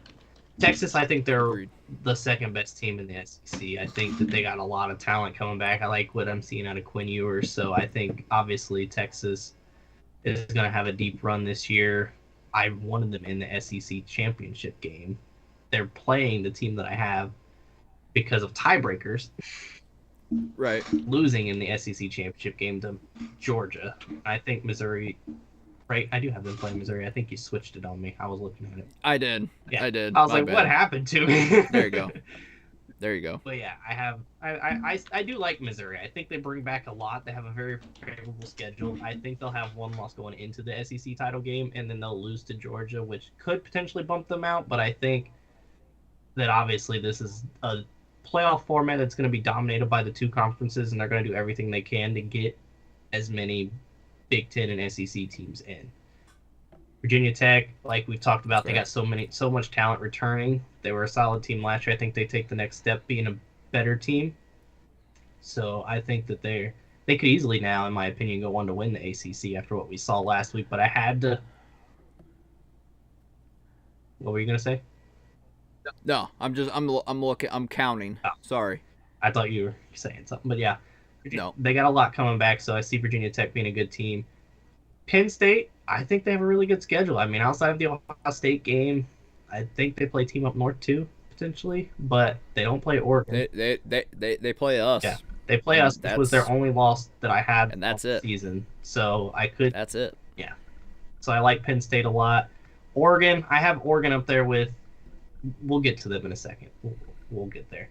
But Memphis, I almost flipped them for Boise State. I really wasn't sure where I wanted to go in that aspect, but yeah, same. I went the Memphis route. So yeah, I just not a bad had to pick pick either. a team, and I really wasn't sure who I wanted to put in there. I like Liberty too, but I think that they just have such that easy schedule that like if they slip up, it's over. Yeah, for sure. So you have 1, 2, 3, 4 SEC teams. 1, 2, 3 Big Ten. 3 Big Ten. Am I looking at? Yeah, Oregon. Obviously, the group of 5. You got 1 Big 12 team, a couple ACC teams in Notre Dame. Okay, and Travis has 1, 2, 3, 4 SEC teams, a couple ACC, 3 Big Ten as well. Notre Dame, of course, group of 5, and okay, so you guys were about the same on that. Interesting. I was like, who's the third Big Ten team I have? Oh, Penn State. Yeah, it's rough to keep up. All right, next round for Ryan. He has Oregon beating Memphis, Penn State upsetting. Well, or would it be an upset? I don't know. Seed-wise, upsetting Virginia Tech. Moving on to the next round. Texas beating Missouri, and Alabama upsetting Notre Dame. To face. So he has Oregon, Utah, Penn State, Georgia, Texas, Florida State, and Alabama, Ohio State. Ooh, round 3. Ooh, got some intriguing matchups right there. I mean, Oregon. Yeah, you definitely do. I think Oregon obviously steamrolls Memphis. I don't see that being a game. Penn State, Virginia Tech. Don't really know what we're getting out of the ACC. I can't judge Virginia Tech off of what Florida State did. So right now, I still think Virginia Tech is a really good team. And they're now like a sleeper to sneak in and actually win the ACC. But in this point in time, I had them losing to Penn State. Could still see this being like how everything plays out, but I think Penn State's the better team. They won't have to play too much crazy. They'll have to play some tough teams, obviously, with Ohio State and Team Up North, and that'll prepare them for the playoffs here. I think that they're just a little too much for Virginia Tech.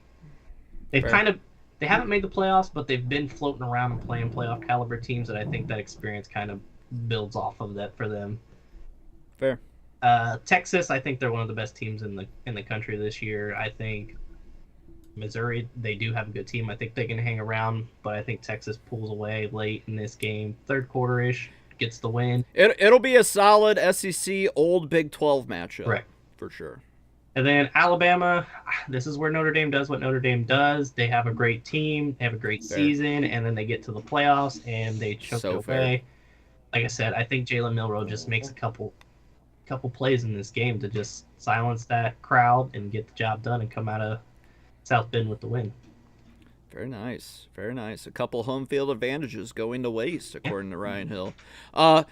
Gage Eagle, avid Wolverine fan, says, "Cry harder, bitches," in the comments. I don't know. What are we crying about right now? Right. We're just talking playoff picks. Andrew William, he says, "Go blow." I believe that's what that says. Go blow, right? Am I reading that right? That's and he also says, if your playoff doesn't have Michigan, it's wrong.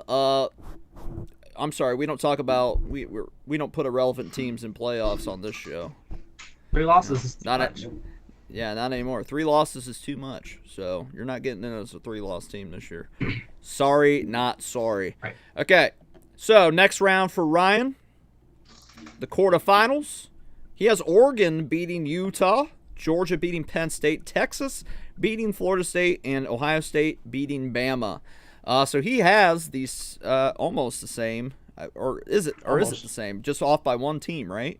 Because you have Utah instead of Oregon, the way you have it. I have yeah. Utah. So he has 3 of the same teams as Mr. Napper, just in a different order here, setting up what looks like a pretty solid semifinals. This would be fun. This would be fun. Yeah, it'd be that would be a really it'd be a very fun, because Oregon they could beat Georgia this year. They could. But no, I think these are the 4 best teams. This is what I was alluding to when I said I talk about Oregon here in a little bit. I think these 4 teams are 1 through 4. Flip them around however you want. Like I said, I had Oregon going undefeated in the regular season before getting caught up with Ohio State in the Big Ten championship game. That's why I still gave them the 5 seed. Georgia, they're just a different animal until someone can really truly beat them. I mean, I know Bama did last year, which doesn't really make sense what I said, but yeah, they choked that game away, they did. though. But honestly. I think Georgia just has a lot of talent on that team that obviously they're going to be right back where they were. They have a gauntlet of a schedule too. For once, it's not finally have it's not an easy one like for it has Georgia. been. But they have the talent to do it. They have the talent to get makes it done. All the difference in the world. So that's going to be a fun one, and I'm really looking forward to the Texas-Ohio State. Quinn Ewers gets to play the Buckeyes. I love that. Love to see it. I wanted that game to happen. Because as of right now, if we kept him, he should be our quarterback. Right. So we'll see if we had things him, worked out for Texas us. wouldn't be here. Yeah, Texas would not be here at all. Probably unless Arch Manning was good. So yeah, that's where it is. I got Ohio State getting the win over Bama, getting the revenge from the Natty game. Texas, I don't believe in Florida State anymore. Didn't really believe in them there, but I thought that they were the best team in the ACC. But like I said, these are my 4 best teams, so I got Texas beating. Of course, we just miss a Nick Saban rematch. Right, we did. Sucks. All right, and now we find out who he has going to the Natty. Big shocker, Georgia versus Ohio State, but his is a 1 versus 2 seed instead of a 1 versus 3 seed. So how do we get here, Ryan? How do we get from these 4 to these 2? You got a dogfight in all these games. I mean, I wouldn't be shocked to see. Oh wait, right. I was waiting for I that. wouldn't be shocked to see this Natty game with these 4 teams being interchangeable with anybody. You could see it in either way because I think these 4 teams, like I said, are the best, but I think these 2 are... I hope one doesn't get interchanged. Fuck.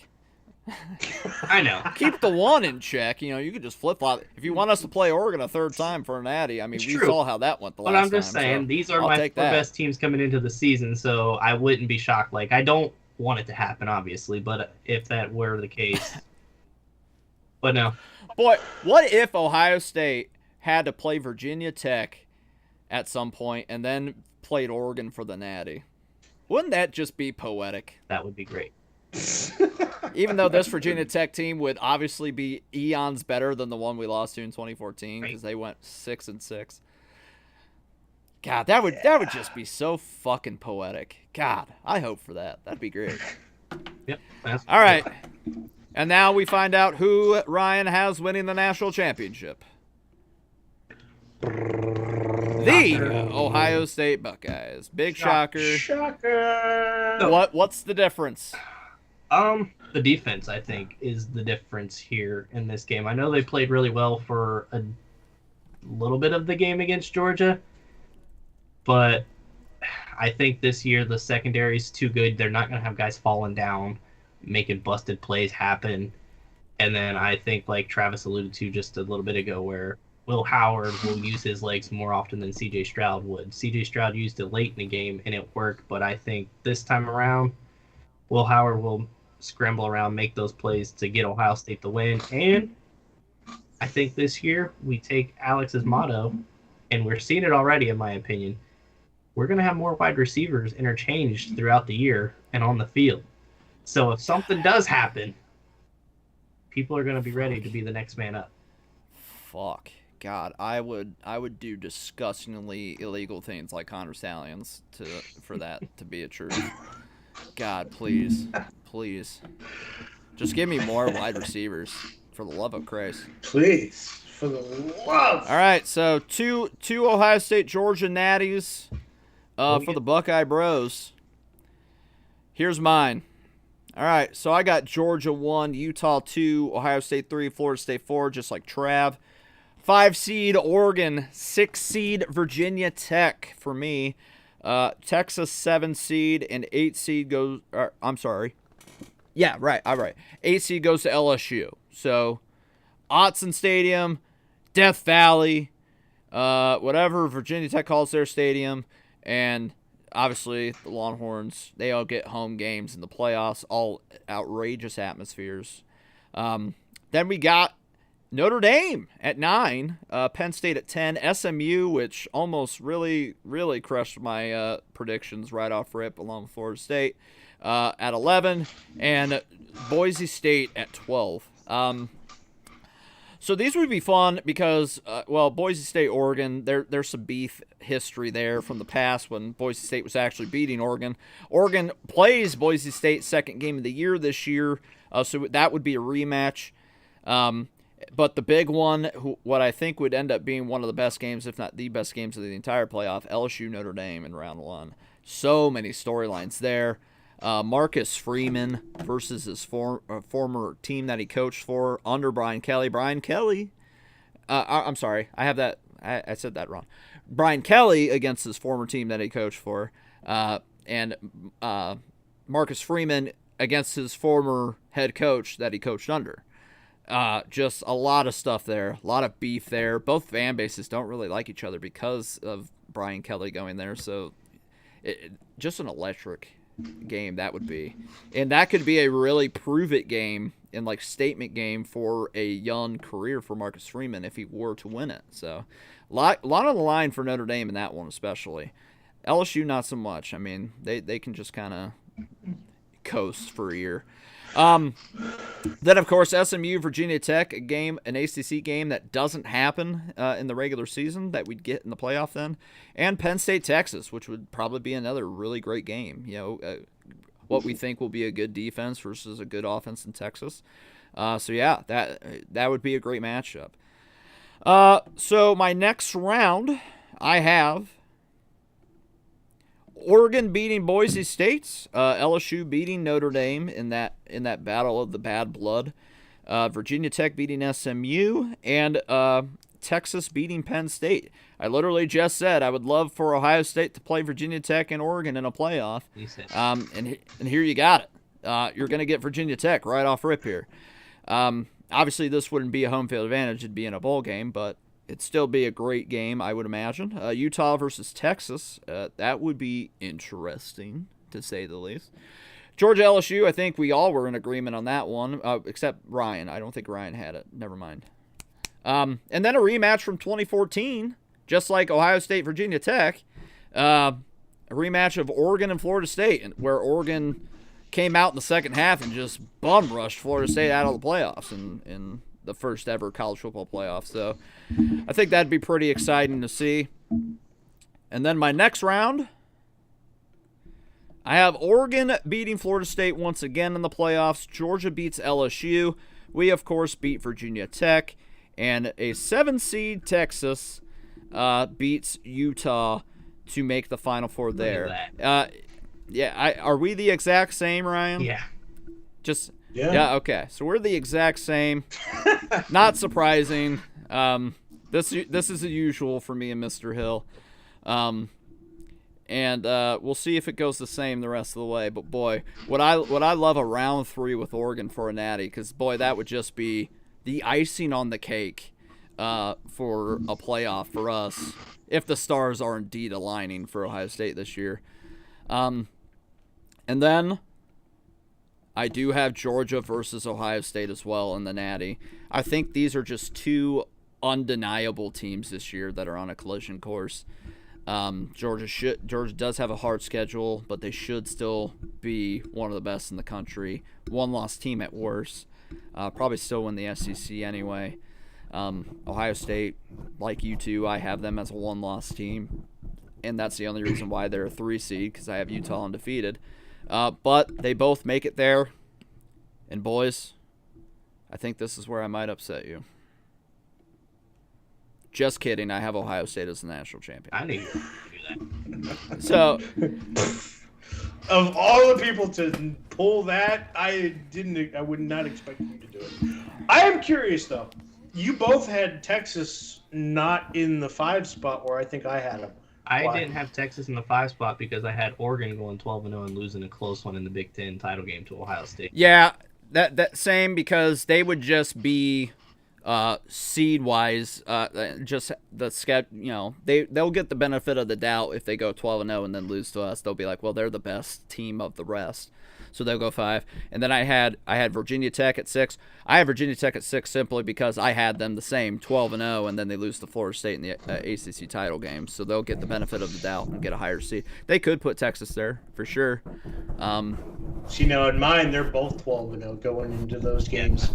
So that's why I had Texas ahead. I thought you said you had Georgia beating Texas though in the regular season and then beating them. Oh yeah, no, you're right. So did you screw up and put a 2-loss team up there? No, I had Texas winning in the regular season. Okay. All right. I had Georgia winning, so I had Texas 12-0 going into that game. So I probably misspoke. So really, you had Utah undefeated, right? Or did you have them as a one-loss team too? I had them undefeated. So really, Utah should be your 1 seed. Probably, but that's not going to happen. Yeah. They'll probably be like, strength of schedule. You get to be, yeah. That's fair. That's fair. You're probably right about that. They'll probably be like, well, Georgia lost 1 game, but it was to Texas in the regular season. Because I think I even thought about that, and I was like, there's no. They'll probably do the same thing they did with Oklahoma in 2018. They'll be like, well, they just avenged their loss to Texas from the regular season in the Big 12 title game. So right. So yeah. Okay. By the tiebreaker rules, I had Missouri playing Georgia in the SEC championship game. That's why Texas was a little further down on my list as well, because I really wanted Texas to be up there higher because I think they're a good team. Yeah. Yep. Which is fair. I just checked. I had 12. But I had Texas nobody 12-0. undefeated after conference championship games. So we'll see. We shall see. If all that comes to fruition, it's going to be a very exciting first year of the 12-team playoff. We're going to get to see how, the first year of the 4-team playoff was about as ugly as you can get, just because, like I said before, they should have had Ohio State ranked in the top 4 going in the conference championship week, and they would have saved themselves a boatload of headache in the end. But of course they didn't do that, and then they ended up being right in their choice in the end, obviously. But there was a lot of bitching about that one. So hopefully we minimize the bitching this time because more teams are in. I'm sure 13th place will be like, well, what the fuck? Why are we in? But we'll see. We'll see how that goes. Andrew Williams says, what rules were broken? Cry harder. If we have to explain that to you by now, God, there's no hope for you.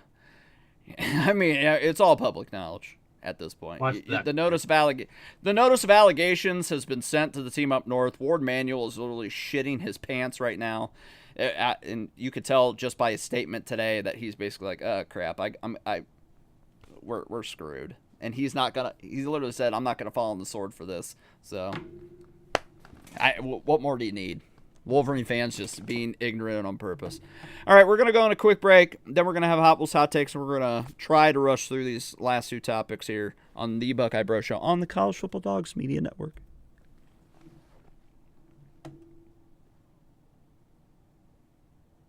Yum, yum, get you some. Yum, yum, get you some. Yum, yum, get you some. Yum, yum, get you some. Gano seasoning, food's favorite flavor. Yum, yum, get you some. I'm Joe Burrito, your favorite burrito. Whoa, whoa. Joe, we Hey. all know you're the best. What? You can always do better. What you got? Try the new Dano's Hot Chipotle. Hey. Ooh, that's spicy. Yum, yum. Yum, yum, get you some. Icy Breeze is the world's first portable air conditioner and cooler.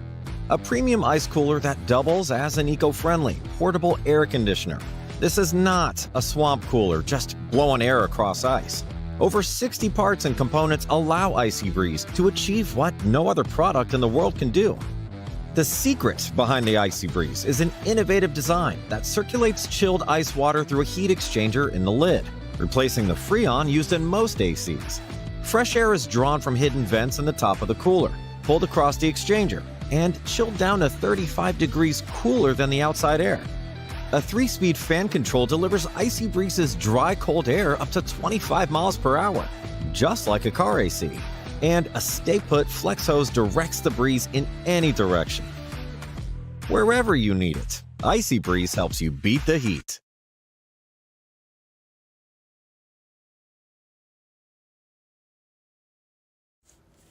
On the College Football Dogs website, you'll find a main page that features some of our biggest and newest stories. Our conference pages for content related to your favorite team's conference. Our team store, where we have products that are available all year long, as well as gear available for a limited time only. Our podcast page, where you can see when one of the 12 plus College Football Dogs podcasts is streaming live on social media. Our subscription page, where you can join our Discord. If you're interested in becoming a contributor at College Football Dogs, email us at info@collegefootballdogs.com. If you enjoy any College Football Dogs content, we really do appreciate any donations you can make by visiting the donate page on our website or scanning the QR code here. College Football Dogs, for the fans. And we're back on the Buckeye Bro Show. Travis, are you ready for Hot Wheels Hot Takes? Yeah. Here we go.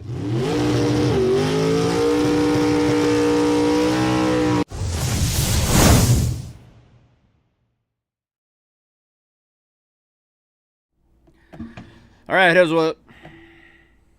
Here's a hot take. Florida State's not going to make the playoffs this year. But you just said they were. I We'll break know. it up. Look how dumb I am. Yeah, we all did. It's fine. Yeah, well, I had listen. nothing else, so I was like, might as well just go with that. It's Yeah. just baffling Right. that DJU this far into his career just hasn't developed. still looks bad. Like, he looked like he did last year at Oregon State. And then you're like, oh, he's going to go to Florida State, being a better offense now, have better weapons. You know, maybe this will be finally where we see why DJU was ranked ahead of CJ Stroud in that recruiting class. And I don't see it. I don't see it for old boy. This is his third system now. Same old DJU. Bad. Very, very bad. I believe at halftime he had negative .1 net air yards passing because he just kept throwing behind the line of scrimmage to receivers. Nuts. Insane. All right. So, Big Ten new tiebreaker rules, since obviously there's no divisions in the Big Ten anymore. So here they are.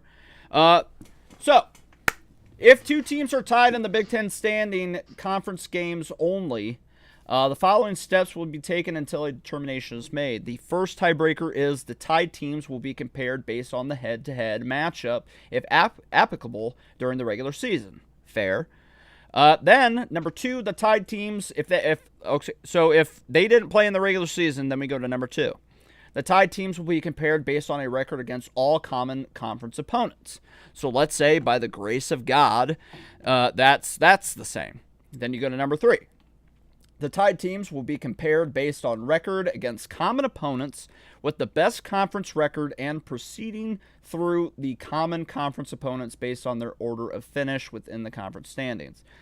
That's a lot. I let's say, by the grace of God, the record against common opponents and all that stuff is the same. Then you go to number 4. The tied teams will be compared based on the best cumulative conference winning percentage of all conference opponents. So let's say somehow their conference opponents that they played all have the same, like totaled up, have the same winning percentage. Somehow, some way. Then you go to number 5. The representative will be chosen by the okay, they put by the twice. Highest ranking by Sports Source Analytics team rating score metric following the regular season. Have no clue what that is. But let's say it's the same. Then you go to the final one. The representative will be chosen by a random draw among the tied teams conducted by a commissioner or designee. So this is, you can have more than one team tied somehow, but it probably won't happen. And then if you manage to get through all 5 of those, you get to be put in a hat and chosen at that point. Fair. Interesting. Very, very, very interesting. And that's for, obviously, the teams that go to the Big Ten championship game. So there could be one that's already like set in stone, guaranteed to get in, and then there could be like 3 to 4 teams tied at the same record somehow after that. I don't believe any of us had more than like a couple tied record-wise, and like the tiebreaker would have been right from the rip. Ohio State beat Penn State in the regular season. That's why they're in. Yep, that was my tie in second place. So what do we think about that, boys? Pretty logical. I think that's going to get us the best 2 teams every single time, which is what this conference has desperately needed since the beginning of divisions in this thing, because I think only like once or twice has the best team, 2 best teams in the Big Ten been in the thing at once. Right. No, I think it works because I don't think you're going to get past step 2 very often. If that, yeah. If that. Yeah. I think it works, but like they had to cover themselves in case, by the grace of God, we get to steps 3, 4, 5. Jesus.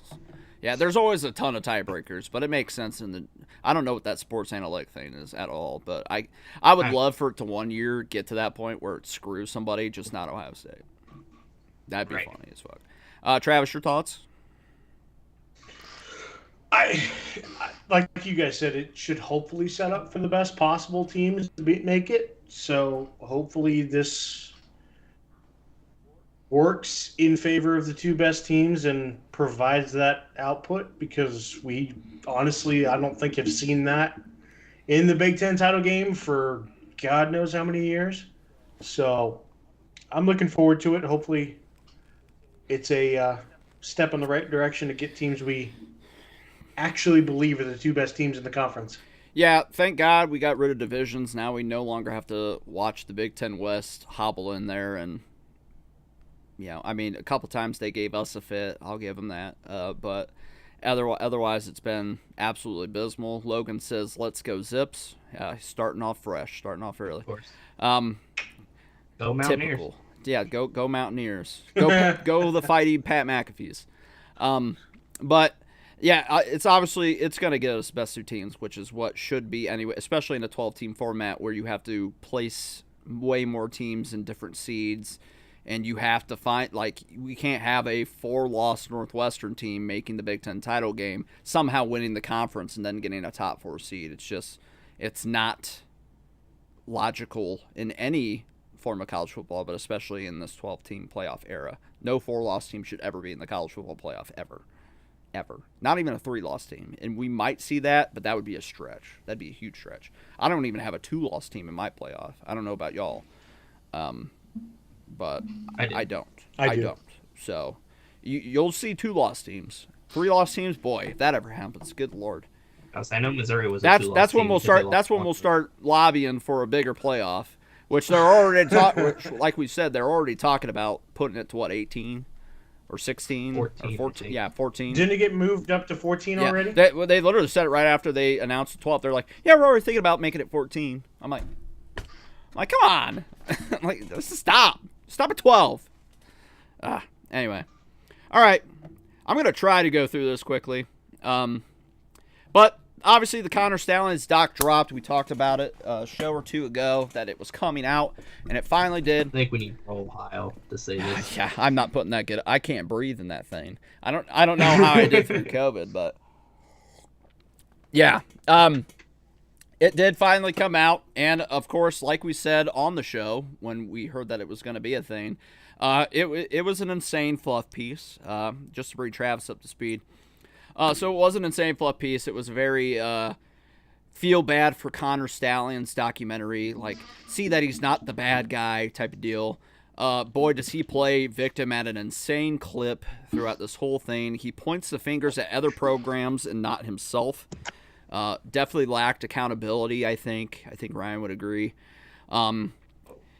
Yeah, and basically, from the rip, even when admitting to doing things, he still tried to spin it around. Yep, he sure did. And they bring up his family right away. His mom and dad are both in the documentary talking as well, which just further goes to like, oh, this is definitely a pro Team Up North, pro Connor Stalions documentary. And he basically was like, my mom got me to be a Wolverine fan from a young age, and I do this all for her and all for Team Up North, and you know, I would do it all again because as long as I got to see those coaches and my brothers, those players win the Natty, it was all worth it.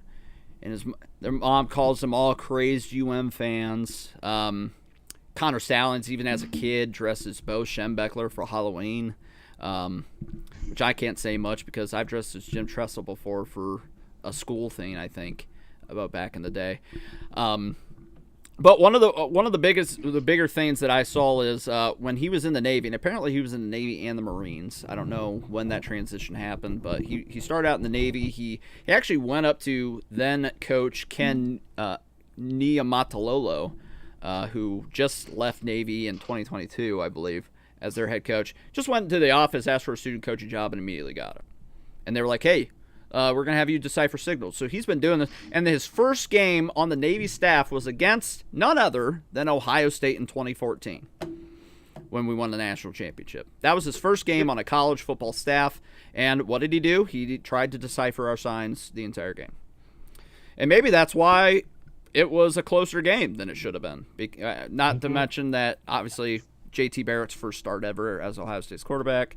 You know, we just lost Braxton Miller like a couple days before the season, but who knows? Maybe he played a big part into that. Eventually, Jim Harbaugh held a coaching clinic in Ann Arbor. Stalions introduced themselves to now fired coach Chris Partridge, who ended up getting fired because of this whole allegation stuff that came up. Whether he says it's because he didn't cooperate or not, I don't know why he got fired, but I guess we'll probably figure that out soon. And he immediately got a job there too. Immediately, and he said, hey, I deciphered signs at Navy, let me do it for you. And that's when the rabbit hole really got dug. They're like, great, we had nobody doing that. He was literally flying, buying plane tickets from California to Ann Arbor like every week. Yeah, he was living in California. He actually Airbnb'd his house and slept in his car to make money to do this. Insane. All because he loved the Wolverines that much. He claims at Navy he would steal signs from TV copies, which if anybody is smart enough, they know that you're very rarely, if ever, going to see signals on a TV copy. And you're especially like game film that you are required to give your opponent, you're almost never going to see that because that's like classified information. Like if you are working for a football team and you are the guy who's recording stuff for your all 22 film, you are not filming your signals. You literally, and we've learned this from broadcasting school, you look up at the scoreboard, film what time it is so you can better edit it later, and then you go to the play. You don't get your own guys' signals in the play ever, if you're smart. Now, obviously, sometimes there's been times where a scoreboard at a game will show a coach doing a signal. Sometimes things slip, and you can get that. That's fine. That's all legal. That's legal to do. But, of course, after losing to Ohio State in 2018, Connor Stalions claimed that he got a phone call from somebody about an underground community of analysts who trade signals, playbooks, etc. And that's where things really started to go in his way. There's a beat writer for named Isaiah Hole, who basically, we didn't know he had a relationship with Connor Stalions, but now we do. He's been buddy-buddy with Connor Stalions this whole time, and he's one of the main guys who was pushing the whole Ohio State's Ryan Day's brother, the whole Zach Smith troll that turned into Wolverine fans believing it. He was one of the main pushers of that. Apparently they're like best friends almost. And then Connor Stalions, at the beginning of 2021, from an unnamed coach on staff, he wouldn't name who it was, came up to him and asked, so apparently everybody has their signals and is stealing them. How do we protect them? And then that's when Connor Stalions got a promotion to be a permanent part of the staff. He's like, I'm glad you Yeah, asked. he's like, oh, I'm glad you asked. This man literally cameraed himself in videos of him doing all the signals he ever saw, would ever see, and 3,000. Yeah, 2,000 to 3,000 signals, and put them all on a play sheet every week for every opponent. And then that's when he really started to like look at everybody's signals that he could get. Like Nicole Auerbach, she used to be with The Athletic, now she's with NBC Sports. She was on this documentary too for whatever fucking reason. She was like, oh, Jim Harbaugh looked like a whole new coach, and he was acting real loose before 2021. It's like he was a totally different guy. I wonder why. Stalions admits that he was rarely wrong about any sign he ever saw from any opponent. So he was basically always confident that he had every sign right. And one of the big things, Stalions was given a game ball from Jim Harbaugh for the Iowa game in 2022 for deciphering signals. And if we recall, Jim Harbaugh not only said that he wasn't aware of any sign stealing going on, especially illegal sign stealing, but that he didn't have really any knowledge of Stalions and didn't really know who he was. He was just on staff. Well, Harbaugh apparently told Connor Stalions after giving him the game ball with Connor Stalions' name on it, "Don't get a big head, Connor." Huh. So, Wolverine fans claim that Jim Harbaugh isn't a liar, and that Jim Harbaugh didn't know, and that Connor Stalions acted alone. And then now we know that Harbaugh actually did know who Connor Stalions was and gave him a game ball for exactly what he was doing the whole time.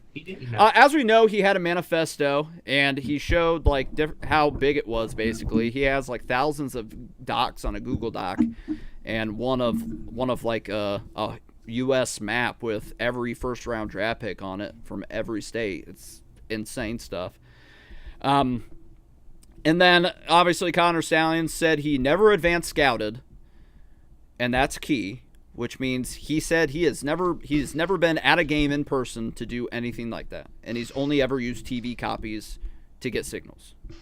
But as we all know, Connor Stalions bought a lot of tickets and all that stuff for other games and gave it to family and friends, even though it's been apparently found that interns were sent to some of the games and sent him film. And once everything dropped, he found a lawyer that hates the NCAA and has beaten them before in court because he represented Manziel, I guess, which I don't know how he would represent Manziel and win a case against the NCAA because literally Johnny Manziel, last year or two, said, yeah, I got a lot of money while I was at A&M. Basically breaking NCAA rules at that time. But, of course, Texas A&M has not received any penalty for that, for whatever reason, right? And basically Stalions said, I will fall on their grenade for As long as nothing changes with their season, I'll take the sword in the gut for everything as long as I exonerate them and Jim Harbaugh and all that stuff. Here's a key thing too. Stalions and his lawyer put in his resignation and put in a resignation letter, and then said that we fired him. So you're falling on the sword for this program you love so much, and they said he didn't resign, he got fired. You're making him the scapegoat, which is what he wants, but it's did you really care about this guy at all, or did you just use him? and everybody denies talking to him. And Stallion said he didn't have any contact with any coach or player again after that whole thing, after he got let go from the team. Even though he got a national title hat immediately after the game, after the Washington game. He got a hat immediately and posted a picture of it. He was there. And I'll get to this because this is ridiculous. But Dave Portnoy, he basically solidifies this whole thing as a joke of a documentary, if you can even call it that, because him being on this is just as biased as it gets. But the lawyer and Connor obviously play dumb about being at the CMU game, but then Dave Portnoy outs him essentially and says, "Yeah, that was him." And Connor Stalions holds a picture up and says, "That guy doesn't even look like me." Dave Portnoy just outed you. So, and we'll get to why that's important later as well. And then of course the Brohio character. In my opinion, it was very unnecessary why he was even in this. If you're going to put somebody anonymous in there, just do what you usually do on like a news thing. Make him like a shadow in the dark. Why did he need to be in a getup? Like, we already have enough where people are like, "Oh, Ohio State this, Ohio State that," just giving them receipts to like make fun of us, and then they put that out. It's like, come on. At first, before I watched the documentary and when I saw people posting about it, I was like, that's got to be Connor Stalions or it's got to be UM Plant. It was probably a Buckeye fan. I don't know who it is. It's probably me, I guess, right? That's what everybody thought. But yeah, I don't think he was necessary in the documentary, even though he did provide some things that were very interesting to the documentary.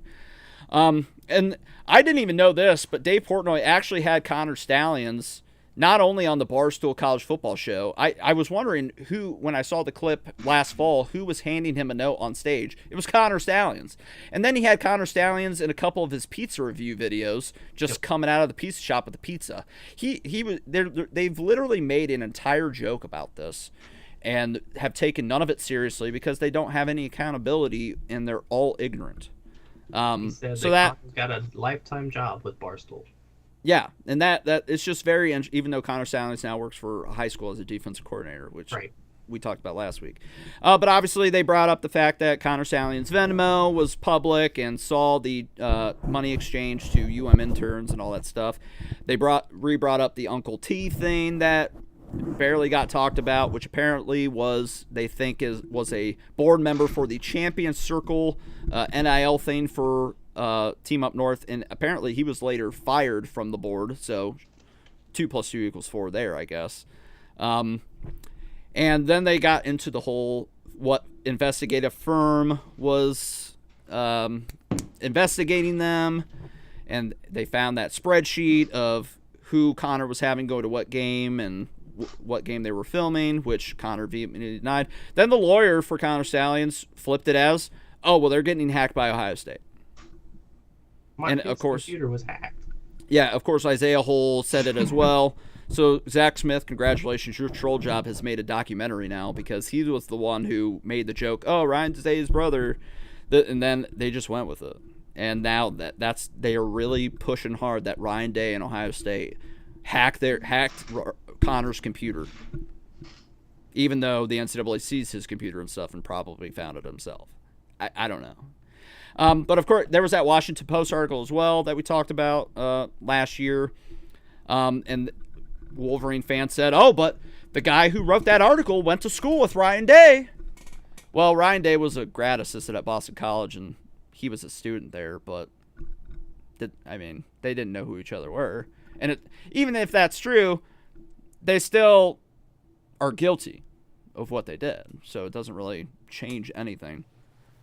And then Connor goes, "Well, this private investigative firm LLC opened at Michigan the same time a private investigative firm LLC hacked into my computer." He's really going with this, my computer got hacked. Oh, God. And that's worse than everything. Yeah, and that's worse than anything else, yes. And then they show what we haven't seen or heard of before, that on April 24th, Connor Stalions, at least don't think we knew it before, that Connor Stalions interviewed with the NCAA. And this is where he just shits on his whole thing the entire time. This man was literally had his main lawyer and I think a secondary lawyer by him the entire time, and before he would answer any question, he would look at one or both of them to get an answer from them that he would give to the NCAA. He couldn't answer for himself the entire time. And this was a guy that said, "Oh, the people that were giving me film from games that I sent to games, it was like your aunt giving you a Christmas gift that you already have." Oh, so you already have film. That's what you're saying, right? You already have film of these signals or something, right? So he basically outs himself further there outside of the game ball. And then he claims, so Connor lied to the NCAA the whole time. Basically, he claims he didn't get any signals through advanced person scouting, even though we know he was at the Central Michigan game. So that is by definition, and he had camera sunglasses on, as we saw in the picture. Yeah. If he can't recall if he was there, though. That's what he said. He can't. That was his answer to the question. He can't recall, and he claimed. And then they said, "Yeah, we need to be done by noon." Yeah, and then his main lawyer rushes them out of the interview, and he claimed he either just resold the tickets or gave them to friends and family. Nobody that would work with him. Blah blah blah blah. And he heard that some people didn't attend the games, but he couldn't recall who the names were. But he recalled what he got from them. So you mean to tell me a guy who can remember up to 2,000 to 3,000 signals and decipher them pinpoint accurate, quick in games, can't recall anything? Gotta love it. Got to love it. But yeah, after a long pause, and like Ryan said, after a long pause, he said he can't recall. Like it was a really long pause. He couldn't recall attending that CMU game, and then, like Ryan said, when they asked the question again, the one lawyer was like, "Oh well, he said this," and then the other lawyer was like, "I got to be out of here by 12," and then that lawyer said, in closing, he believes that Connor's data was breached by someone without permission and trying to make it a civil law case type of thing. And he said, if you want to really do right, if there are people from Columbus, Ohio, at Ohio State doing this, then if you want to do right, that should be where your finger's pointed. That should be where you look into. So they're really trying to get Ohio State for something that isn't real. And they tried really sticking it to the NCAA like all this info got access without consent because they're trying to do a countersuit. And Dan Wetzel, I think he's from Yahoo, he said that, oh, well, we found through the Freedom of Information Act that other schools paid for tickets to games like that, which I don't buy. I think that's a bunch of bullshit. But I think he found a bunch of nothing. But we'll see what comes of that.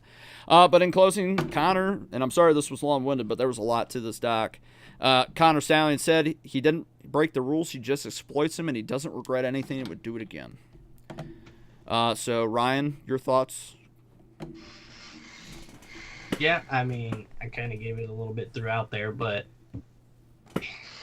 they kind of talk in circles a lot, and they try to just push the blame on Ohio State a lot in this documentary. Yeah. Shocking. Everything came back to, well, what we did wasn't bad. What Ohio State did, they hacked into my computer. Yeah, but look Ryan at Ohio Dave's State. brother Look at them. did it. Look at them. Right. Really. And what we did, multiple other teams have done it too. Look Even though at it's not true. Yeah, Ohio State claimed Clemson did it. Look at that too. They did it in game, though. Look at us. In game. So, yeah, I mean the game ball was definitely a big trigger point right there when Harbaugh didn't know anything about it, and then I just couldn't get over the fact that he couldn't recall being at the game or not. That part just it's a blatant lie. You want to know the one thing I found funny about this at least doc? just say no. The first time they show Connor Stalions on this doc, he sits down, looks at the camera, and he has like this one eye blink. I'm like, this guy's crazy. He looks crazy. He's just doing this whole, not even blinking his other eye. I'm like, that's a sign of somebody just out of their mind psychotic. I believe he's a psycho. Wolverine fans have said that. He's not a lone wolf, though. And the fact that it's been said that Denard Robinson and Jesse Minter, the former defensive coordinator the last few years, are both working with the NCAA to come up with some type of, like, lesser thing. Writing's on the wall. Right. Travis, what did you think about all that you heard? I know that was a lot, but... It sounds as crazy as it probably is, and I can't wait to actually go back and watch it for myself. Yeah, it's I had seen bits and pieces of it, just off the internet. I've seen memes from the Portnoy stuff. That was my favorite part, and just what I saw was like Connor's. I wasn't at that game. The second they showed Dave Portnoy in this doc, I was like, it's a joke. It's a joke, doc. But they did end up incriminating themselves in some ways, and I hope the NCAA saw it and goes, I mean, we already know it's true, but, like, we'll just add this. They're scoffing at it. Their fan base, Connor, the coaches, they've all scoffed at it, think they're above the law, and that they're above playing by the rules. And for this university that's always been we're the moral compass. We don't break rules like Ohio State does, like all these other teams do. Now all of a sudden they do, and they're like, well, we didn't do anything wrong. Everybody else is doing it. Honestly, if I'm the NCAA at this point, like, take the rivalry out of it for all three of us. Like, I want to see the NCAA do something. Just for shits and giggles, just because of how high and mighty the entire university has acted this entire time and has, like, thumbed their nose at the NCAA. Yep. I hope the NCAA grows a set and does something. They haven't. Just for the sheer humor of it. I don't care about the rivalry for this. I don't care about nothing. I just want to see it just because they feel so damn cocky that it would be funny as hell to see them get the shaft. Oh, I hope the NCAA does something just because of that. Yeah, Logan said, touch grass, Connor. Really? I agree. I mean, I'll give Connor this. Like, his obviously military background. And by the way, I forgot to mention this. He said that only reason why he joined the military was because he saw other great coaches like Coach K, Greg Popovich, Woody Hayes and stuff, that they started in the military. And that's why he joined the military, so he could get into coaching, so he could eventually coach at Michigan. It's an odd reason, but okay. I'll give him this. He's obsessed with doing it, and he was obsessed with making the team up north relevant. The crazy part is he actually seems like a smart guy. Like, he's a crazy guy, smart. But he seems like super smart. Yeah. Just got apparently too wrapped up into it and got pretty sloppy to get caught. So, especially making your Venmo that you're transferring money to these people to go to these games and film for you public, like idiot, moron.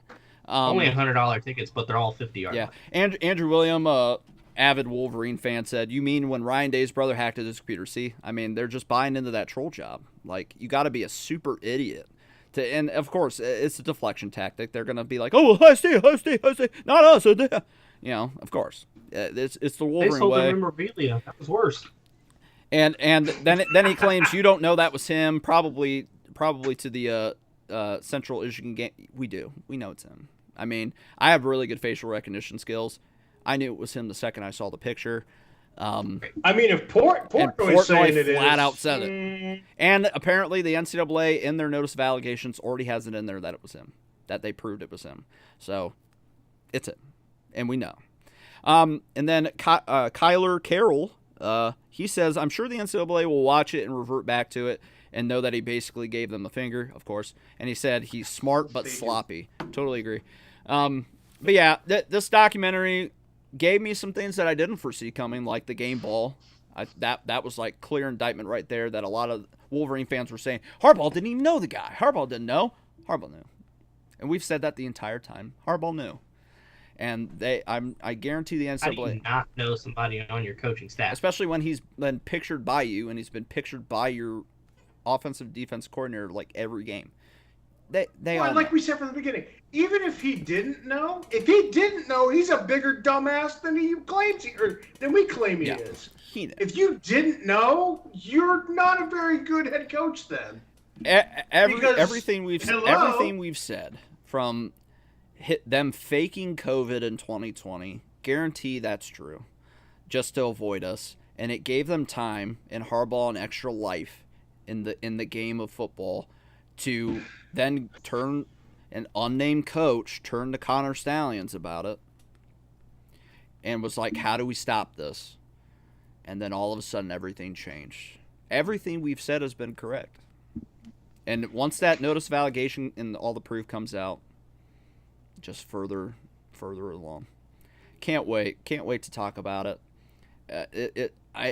Everything. I have to do like a breaking news. Everything episode. rumored and everything that's coming out now, especially, it's just like, we told you so. And I just can't wait to rub it in a lot of Wolverine faces that have scoffed at me for almost a calendar year now. So, but yeah, real quick, Wolverine whiffs. Here we go. 3, 2, 1.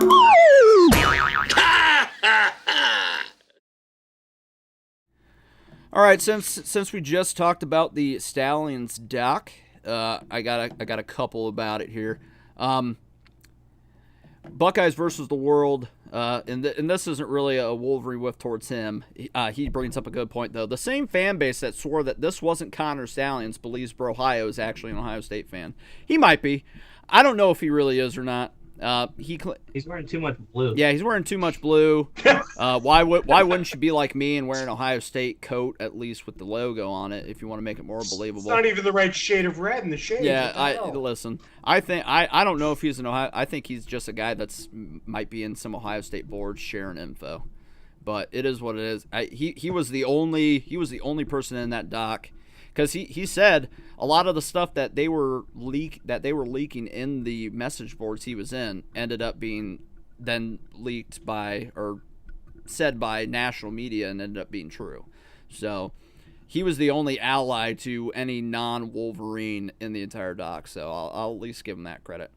And then, of course, Ryan E. Fox 2 on Twitter, Ryan Ermani, he's a Wolverine guy. He says, watch the Connor Stalions Untold Sign Stealer on Netflix. My two main takeaways, Ishgan is completely exonerated, and Connor Stalions is brilliant. He's just smarter than anyone you have ever had on your sidelines. Oh, well, that works. Right. Just... I don't know how you get there exonerated out of that. I mean, if you really just want to puff up Connor Stalions as some unsung hero, which all Wolverine fans do. They showed a lot of clips of him at he was at the Ohio State game, by the way. I forgot to mention that. He was at the Ohio State game. He bought tickets and went to the game.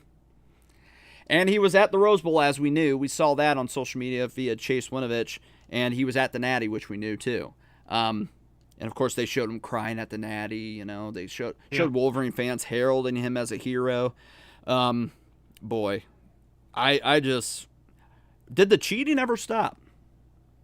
Or did they just have somebody else step in his place and maybe behind the scenes Connor Stalions was coaching him up on how to do it just so they could keep it going? That's what I want to know. He showed up to those games. He never missed a beat. I don't think he ever missed a beat, personally. But that's just my own conspiracy. All right. We're going to go. We're already way past. God, we went to 10 tonight. Jesus.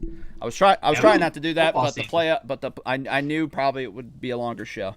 But we're on the College Football Dogs Media Network. We've got a lot of great shows on here for you, like the Big Ten Backers, which is on every Tuesday and Thursday at 9:30 p.m. on the College Football Dogs page and their own page. We got the Golden Boot, which is same on the College Football Dogs page and on their own page every Monday and Friday at 8:30 p.m. And then, of course, the College Football Dogs podcast is coming back, and they're going to have a game day show for LSU USC. Hunter's going to be in Vegas at the game. They're going to live call that game too. So be sure to watch that. But, of course, you come here for the Buckeye Bro Show, which you can catch on Wednesdays at 7:30 until whenever we see fit to end, which tonight is 10:05, 30 minutes past. But it is what it is. You know, shit happens. But I'm not at Bro Ohio. Even though that'd be funny as hell. Sorry to disappoint. You know, Wolverine fans. Listen, I was on my tweet of mine was on Joel Klatt's show before, so would it have been surprising if I was on Pro Ohio? Probably not. But I don't got time for that. Sorry. Your tweet was on. Yeah. That's still one of my shiny moments, and I still really would like to talk to Joel Klatt about that. I really would call you out for that. I really would. I would love to talk to Joel Klatt about that because he also believes that the title for UM is not tainted, even though it's probably going to get vacated, and that would just say it was tainted, but it is what it is. We disagree on some things. But he has us winning the national championship. So I agree with you on that, Joel. I agree with you on that. But I've been King Buckeye Alex Bryan here with Howard Travis Snapper and rival sports guy Ryan Hill. We will be back next week. I don't have work stopping me from doing a show, so we'll be back next week. We'll talk about the Akron game, give our thoughts, the good, bad, and the ugly coming back. We'll talk about that. Then we'll preview the Western Michigan game because then we got a bye week after that. So we'll preview that game. And then we'll do our first round of rapid-fire picks. And we'll give you our NFL picks as well next week. So packed show on the Buckeye Bro Show. So we will see you guys. Go Bucks, beat Akron. And we'll see you guys next week on the Buckeye Bro Show on the College Football Dogs Media Network.